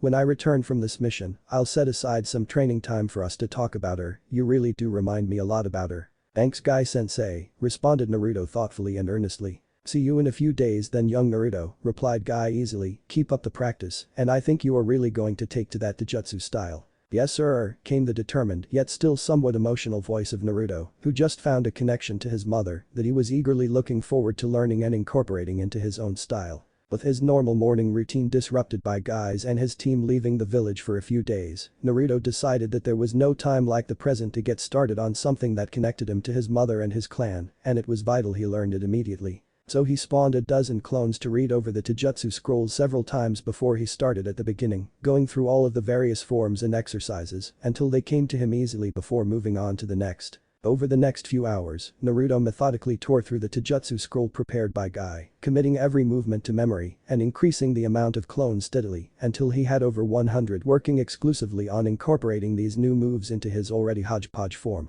By the time for him to get a late breakfast so he could continue with his day as usual, he had already gone through the entire scroll once and couldn't wait to keep practicing the new style that seemed much more natural to Naruto than anything he had used earlier. Having a quick meal, he then rushed to training ground 7 to find his teammates waiting for him to start their chakra control practice while they waited for Kakashi to appear. Sasuke actually asked Naruto for a hint about tree climbing, and the blonde easily replied with everything he learned about how much chakra to use and how to fortify your body with chakra as you climbed higher in the trees as the pressure increased on your limbs. He then helped Sakura get a little bit more steady on the water walking exercise she was currently working on, glad to see her still trying to train and improve a little, and knowing she had a long way to go until she was really helpful to the team. With them taken care of, Naruto spawned a bunch of his own clones before setting them up to continue working on elemental chakra control, knowing how important the building blocks of great elemental attacks were going to be long-term. He divided the clones evenly and put them back to work on the beginning stages of all 5 elemental training exercises to increase his familiarity with his expected affinity for wind and his seeming secondary affinities for water and earth, while still trying to complete the lightning and fire exercises before Kakashi arrived for daily training. "Yo!" greeted the lazy silver-haired one-eyed Jounin as he arrived via Shunshin in a swirl of leaves, interrupting the 3 practicing genin for a moment until telling them to continue with their current activities as he would come around and offer help and direction for the next steps. Starting with Sasuke, who was now getting the hang of the tree climbing exercise and only needed to perfect it before moving on to the next. He then went to Sakura, who was now able to stand on her own above the water as long as she didn't move too much and tried to help with hints to keep up the practice. By the time he reached Naruto, he was able to tell that the young ninja had succeeded several times over on his task of learning the basic elemental exercises and asked his student what he thought of each element now. "Wind is definitely the easiest, I was able to figure that one out within an hour of starting," answered Naruto with a happy grin on his flushed face. "Water came next, with earth not far behind it. Sometime this morning my clones figured them out. I feel pretty close to getting fire, but I don't know if I will ever get lightning, and even fire doesn't feel completely natural." Came a thoughtful hum from Kakashi. "I wonder if your tenant isn't responsible for the unnatural fire element. It would definitely make sense that the fox had a fire affinity. It would also maybe explain the unnaturalness of it compared to the elements you were able to work." "I never thought of that, do you think it's possible?" asked Naruto curiously, not knowing what went into the elemental affinities and figuring he should probably try to find out as it may be family related and something he shared with his unknown father or the recently learned of Kushina Uzumaki and therefore very important to him on a personal level. "It's definitely possible," answered Kakashi honestly. "Jinkyurichi have always carried over a bit of their demon, or more accurately, their yokai, demonic chakra, bleeds through any host to sometimes very specific effects. I am pretty sure the one-tailed Tanyuki comes with a fundamental and almost inborn control over sand. It wouldn't surprise me to learn that the Kyuubi also manifested in specific ways in its hosts. Do you know how it manifested in Kushina Uzumaki?" asked Naruto slowly and very carefully, having not thought he would have the chance to bring up his recently learned about mother, but wanting to know both if she manifested any of the Kyuubi's traits and if Kakashi knew her or would talk about her to him. "Where did you hear that name?" asked a suddenly still and almost panicking Kakashi, as memories he had long since buried came to the forefront of his thoughts, and her visage superimposed itself over her equally loud and energetic son, causing him to almost choke up and look away from the boy that so resembled Kushina and Minato, his hero and sensei. But it was an almost painful physical reminder of everything he had lost. "Your rival, Guy-sensei told me a little about her this morning before leaving on a C-rank mission with his team," answered Naruto slowly and carefully, not wanting to upset his Jounin-sensei, as he realized from the man's reaction that he did in fact know Kushina and probably even more than he expected. "Did you know her as well?" Yes, Naruto, I knew her, sighed Kakashi in defeat as his whole body seemed to sag in depression, and Naruto realized that his sensei's memories of her might not be all that positive, and that for some reason made him nervous, not wanting to learn that his mom wasn't as amazing as he dreamed and believed. But now isn't the time to talk about the past, he continued reluctantly after a moment's pause. After our mission today, I'll tell you a few stories I have. Naruto was beyond excited to potentially learn even more about his recently discovered mother, but even he could plainly see the topic was not a happy one for his Jounin sensei, and wondered what about his mother that saddened and upset the usually lazy and unflappable Kakashi Haddock. Hopefully, some answers would come this afternoon, and at least he now knew something about his mother, and it filled him with a previously unfelt feeling of pride and a need to prove himself as a good successor in both his clan family and in hosting the Kyuubi. He had always wondered who his parents were and why he wasn't allowed to even know of them as he grew up alone and unloved and craving the love and care usually only spared by parents. Now, armed with just the basics of knowledge of who his mother was, and already he felt infinitely better with a strong sense of connection to this person that shared his burden of the Kyuubi and couldn't wait to learn everything he could about her. He made a mental note command to his hundreds of clones running around to start searching for any information they could find on Kushina, the Uzumaki clan, Yuzurishi Agakure, and Jinkirichi in general. With his thoughts still running around in his head, he tried to put it all to the side so he could instead focus on his sensei who was standing right in front of him, handing over a small scrap of clean white paper. "Dear Naruto," started Kakashi once he noticed that his young student was back to listening and paying attention, "this is the chakra paper I was telling you about. Just push some chakra into it and we will wait and see what your elemental affinity is. It reacts differently to every element, so let's see if your training was correct about your affinities." Naruto eagerly grabbed the chakra paper and sent his chakra into it, causing an instant reaction that had him dropping the paper almost as fast as he grabbed it.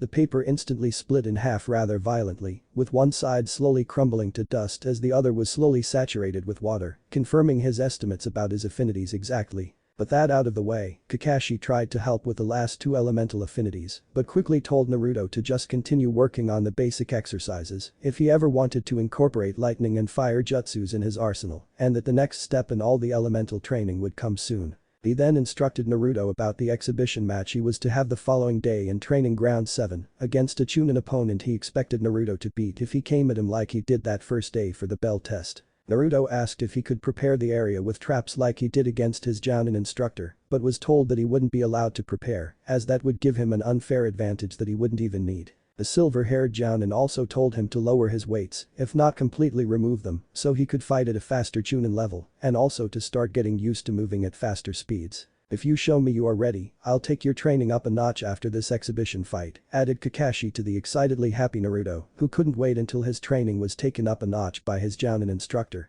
"Just remember to try your best and make Guy and I proud." "Yes, sensei," mumbled a slightly embarrassed Naruto, who was unaccustomed to people rooting for him and not used to others' support or offering him help in the past, and wanted to prove his teacher's faith in him wasn't misplaced. "I'll be ready." "I know you will, Naruto," added Kakashi with his usual eye smile, as he nodded at his younger blonde student with a growing smirk on his hidden face at the thought of the dead last, crushing a career Chunin in just over a month of real training, and what he was going to do with all the money he won off of Ibisu, dreaming already of the newest Ichi Ichi Paradise Gold Edition he was saving up for. "Now, go get some lunch and meet back at the mission office in 1 hour for our afternoon chores." Chapter 6. Fights and explanations. Naruto woke up the morning of his planned fight against a Chunin of Konohagakure with a spring in his step and a lightness on his heart that wasn't there yesterday. Kakashi had kept true to his words and after their afternoon mission, cleaning the Inyazuka kennels, took Naruto to a ninja bar where the young blonde got his first taste of sake and the promised stories of his mother. He learned a bit about her history and about the village she came from Yuzurishi Agakure, who also happened to provide the first Hokage's wife Mito Uzumaki and the first Jinkirichi of the Kyuubi. He learned that Kushina Uzumaki was very loud and brash, much like him, with an equally uncontrollable verbal tic and more energy than any two people combined. She loved Ramen and pulling pranks, was a serious sword mistress, and not someone people ever wanted to mess with, earning herself two very distinguishable and accurate nicknames, the Red Hot Habanero and the Red Death. She was an above-average Fuinjutsu user, as most Uzumakis are naturally, and had a very unique bloodline that allowed her to use adamantium sealing chains she sprouted from her back that were strong enough to actually hold down the Kyuubi in a limited fashion. That last part about her bloodline was somewhat shocking, and it made Naruto wonder if he could ever activate the adamantium sealing chains, and resolved himself to getting even better at Fuinjutsu to give him the best possible chance to succeed. He was also pretty sure his clan did in fact have another bloodline, as they seemed to be the only family used to seal the Kyuubi, and he wondered if that had to do with the potent chakra and longevity of life that guy mentioned ran in his clan. Just more things to look up and research to determine the truth, and now with the added knowledge of Kushina, he was even more motivated to get started. But first, he needed to prepare for a fight against a Chunin opponent he hadn't yet been introduced to, and for what purpose exactly he wasn't completely sure, but trusted Kakashi enough. Getting up and spamming his usual mass of over 1500 clones, he set them about their usual training tasks, with the added instructions to prioritize learning about Kushina, the Uzumaki clan, and Uzushi Ogakure. Since the green beasts were still currently out of the village on their C-rank mission, Naruto didn't have to meet up with anyone and started his usual morning workout, knowing it was really helping him improve and get stronger. By the time he ate breakfast and made his way towards training ground 7, Naruto could already see several people present, including, to his absolute shock, the perpetually late Kakashi and the Hokage himself, Sarutobi Hiruzen. He also recognized Kurenai Yuhi and Sarutobi Asuma, the Jounin leaders of teams 8 and 10 respectively, fortunately without their students, since it was still pretty early. The other group of unknowns contained 5 people: an attractive and half-naked purple-haired woman in fishnets and a trench coat, another attractive dark brown-haired feral-looking young woman with red Inyazuka clan markings on her cheeks that looked a bit like Kiba, a tall slender ninja in all dark blue almost black clothes and bandana with silly round sunglasses on his uptight-looking face, and finally a pair of goof-offs Naruto knew as the gate guards Izumo and Katetsu. He knew both Chunin gate guards relatively well, having often been the subjects of one of Naruto's many pranks over the years, and were 2 of the more relaxed and laid back of his usual Chunin pursuers, often finding his pranks really funny. He could tell just from looking though, that one of them was going to be his opponent today, as none of the other observers seemed to be getting ready for a fight and was somewhat apprehensive about fighting a known Chunin. He knew Katetsu was the lazier of the pair, but was also the stronger Jinjutsu user, one of his untested weaknesses, and wondered if he was going to be testing his blood clone's respawning ability to truly keep Jinjutsu from invading his ever-changing chakra system. "Ah, Naruto," spoke the Hokage loudly, once he saw the approaching genin, and getting everyone to turn their attention to the young blonde, and causing most of them who hadn't seen him in weeks to do a double take, thinking they were seeing the 4th Hokage in front of them. "Lad, you made it on time," he continued with a pointed look at a suddenly sheepish-looking Kakashi, who just bowed his head and pretended to disappear. "Let me guess, he was going to be late," replied Naruto with a laugh as he nodded towards Kakashi, "and you made sure he was here on time. Can't have him miss his student's first triumph against a superior opponent," came the quick response from the village leader, especially when he was the one to offer the challenge. "Adebayo Jiji," shouted Naruto with a fist pump, happy for the encouragement from the old man and hoping to show everyone just what he was already capable of. "So which is it going to be?" he continued as he turned towards the 2 gate guards with a wide grin on his whiskered face and saw them both looking at him in a little shock and starting to feel excited about the upcoming fight. "Izumo. Katetsu. Both. Both," shouted Abisu incredulously before he began mock laughing in a very condescending way. "Please, this useless genin has no chance against either of them, let alone both." Naruto had in fact had similar doubts himself just this morning, wondering why he was fighting against a Chunin already, not thinking he was anywhere near ready, but after seeing the 2 gate guards he knew relatively well, he was less worried about being beaten and growing more excited for the chance to go up against a strong opponent and leave it all on the line. For some uptight prick to laugh and insult him like that, however, really upset him and had him narrowing his eyes and growling at the sunglasses wearing idiot he was about to make eat his words as he started gathering chakra at levels few of those present had witnessed firsthand. "Why shouldn't the 2 of them fight together?" started Naruto in a slow grinding voice as more and more chakra gathered around him, now visibly glowing to the stunned and wide-eyed spectators, as even more chakra was still building at unheard of levels for any genin. "I'll be fighting with my friends," continued Naruto as he brought his hands together in the cross seal in preparation for a mass shadow clone summon and just held them there as he continued to pump even more chakra, now reaching beyond cage levels and still growing. "Holy shit," came the fearful voice of the purple-haired observer as she and the female Inyazuka both retreated several hundred yards further away from Izumo and Katetsu, not wanting to be anywhere near whatever was about to go down, but also not even blinking, in fear that they would miss this epic moment. "Number 1 unpredictable ninja, indeed," came the softly spoken words of the Hokage as he and Kakashi both retreated as well to a safer distance from the center of Naruto's mass shadow clone explosion to come, both grinning in excitement at their young friend's growing skill and power. Came the mumbled and shocked monosyllabic response to the largest amount of chakra Abisu had ever witnessed being gathered as he stood wide-eyed staring at the small blonde kid that better resembled the yellow flash at this moment than anything he had ever seen. Ibisu only had time to cringe in the next moment as an explosion of chakra that would probably be felt in the fire country capital saturated everything in a 2-mile radius and filled everyone's vision with the thickest smoke imaginable. Time seemed to freeze as the chakra saturated and settled over everything within the blast radius, and for several moments nobody moved or knew what exactly had happened, all except for one young blonde ninja who could only smirk at what he had managed to accomplish. It took almost 10 seconds for the wind to completely clear away the dense smoke that filled every inch of the training ground and in its place, left no square inch uncovered in the clones of one Naruto Uzumaki, all of whom had their eyes focused on the two shivering Chunin, practically hugging one another in support. Without being able to actually count, Naruto guessed that he had almost doubled his largest ever spamming of clones, as he had to be close to having 3,000 clones filling up every square inch of training ground 7. With the two Chunin on the back foot and still in shock from the massive amount of chakra used, Naruto was able to quickly attack them both with the nearest 24 clones and quickly had them both overwhelmed and tied up with their chakra sealed in under 5 seconds. That takes care of the Chunin. Want to see how I fare against a Jounin? Asked the closest Naruto to the still wide-eyed and open-mouthed Ibisu as he watched in shock as the blonde demon easily dispatched the two Chunin like it wasn't even a challenge and wondered how the hell Naruto grew so strong so quickly, having been the laughingstock dead last barely over a month ago. Ibisu wasn't however given much time to understand what was happening next as he was instantly being set upon by a horde of blondes for the next 5 minutes. Ibisu could barely breathe as he fought off wave after wave of Naruto clones, coming at him in small coordinated groups with attacking taijutsu and ninjutsu in support and in very large continuous numbers. The older sunglasses-wearing ninja then tried similar tactics that Kakashi had used during the bell test, first using Shunshin which didn't escape the notice of so many Naruto clones, filling the entirety of the training ground they were using, and then trying to combat shadow clones with elemental and a single shadow clones of his own, while the original Ibisu went underground to recover. He was therefore not at all prepared for the echolocation jutsu Naruto used to continually harass and hound him every time he stopped to take a breath and gave him no rest anywhere in the training ground. Ibisu was then forced to keep fighting as continuous waves of Naruto attackers kept coming and knew he was quickly running out of energy and wouldn't be able to last much longer.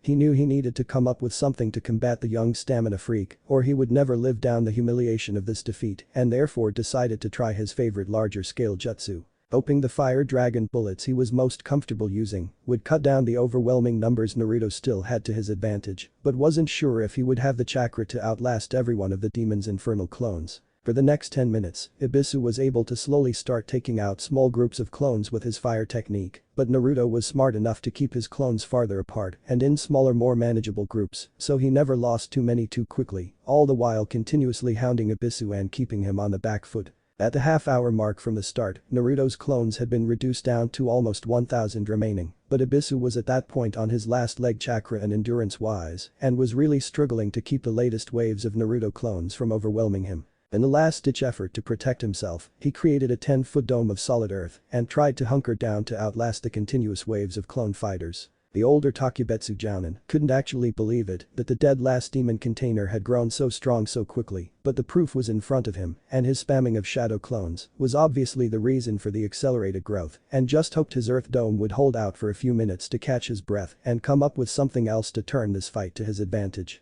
Naruto, however, was not going to waste any time or give the older ninja any chance to rest and started sending explosive clones armed with homemade explosive notes, completely covering the dome before detonating. Destroying the earth chakra construct protecting his opponent in a concussive explosion that instantly knocked out Ibisu caused all those watching to realize that Naruto just beat a Takebetsu Jounin, who while not known as super elite himself, was no pushover. They also realized that had Naruto used the clone-grade explosion at the start with his 3,000 plus clones, he could have leveled half of Konoha, and that he definitely needed to be taken seriously as an up-and-coming ninja of great promise, just as the third Hokage predicted. Very well done, Naruto, praised Hiruzen with an affectionate smile directed towards the young blonde bundle of energy, whose clones were already cleaning up all the weapons and putting the training ground back to normal before they disappeared into the surrounding wooded area to continue with whatever they did all day. It's not every day a new genin can take on and defeat a pair of Chunin or a Takebetsu Jounin, even if it was in a controlled friendly spar. Not every day. Came the sarcastic reply from the purple-haired woman as she eyed the younger blonde like a piece of meat. With that chakra and those shadow clones, he could probably take on a few Jounin and walk away. But those shadow clones, came the low and almost quiet reply from the stunned Inuzuka girl, who was still wide-eyed and staring at the impossible feat she just witnessed. He could do anything, learn everything, become unstoppable. Her gaze sort of blanked out at that point as she imagined all the things someone with that much chakra and that many shadow clones could accomplish. He was a literal one-man army, an unrivaled communication center, an infiltrator's or scout's dream, and with the time divided by thousands, he could accomplish anything he dedicated his time or clones to. The fact that he was pretty damn hot too didn't hurt, she thought to herself before she realized what she was thinking and began blushing slightly as impure thoughts went through her mind about the young ninja her brother's age. I just wonder if that stamina translates to the bedroom. Came the somewhat lecherous question from her purple-haired friend next to her and making her choke at the bluntness of Anko and all those expendable clones talk about a fascinating fucktoy. Anko, half-growled half-groaned Hana Inyazuka, well used to the other woman's overly sexual behavior and mouth, but at the moment not helping her remove the previous images she had of the young blonde ninja that only increased her blush and imagination and had her purple-haired friend laughing at her embarrassment. "Can someone untie us?" Came a shout from the almost forgotten about Katetsu as he remained hogtied on the ground next to his best friend with chakra seals, closing them off to their chakra and any way to escape. "And get rid of these fucking seals." Came Izumo's frustrated yell right afterwards. "They're messing with my chakra and making my skin itch." "Oh haha that's actually the itching powder I put on those seals," chuckled Naruto with a sheepish grin directed at the two tied up and twitching Chunin, making several of the watching ninja double over in laughter. "Sorry, let me get rid of those for you," continued Naruto as a pair of shadow clones appeared in front of each of the gate guards and quickly had the seals removed from their necks and after a small application of chakra had them recharged and were pocketing them when Izumo asked him something. "Wait, did you make those seals?" asked the older dark-haired Chunin with a slight gleam in his eye as he thought of how nice it would be to be able to seal off someone's chakra so completely they were practically useless. "Sure did," replied Naruto quickly and with a pleased smile. "Here," he added, having the clones hold out the recharged seals to their victims, "you can have them as an apology for the itching powder and no hard feelings, right?" "Not at all, my man," responded Izumo giddily as he stared wide-eyed at the chakra seal in utter fascination. "I can make more if you're willing to pay," added Naruto, seeing an easy returning customer in front of him and just genuinely liking the pair and explosive notes and storage scrolls for now. "Really?" asked Katetsu, who while not as expressive over the chakra seals, was still very much excited for the chance to get good sealing stuff at probably much more reasonable prices than they overcharged at any of the stores in the village and was pleased when the blonde-haired kid nodded.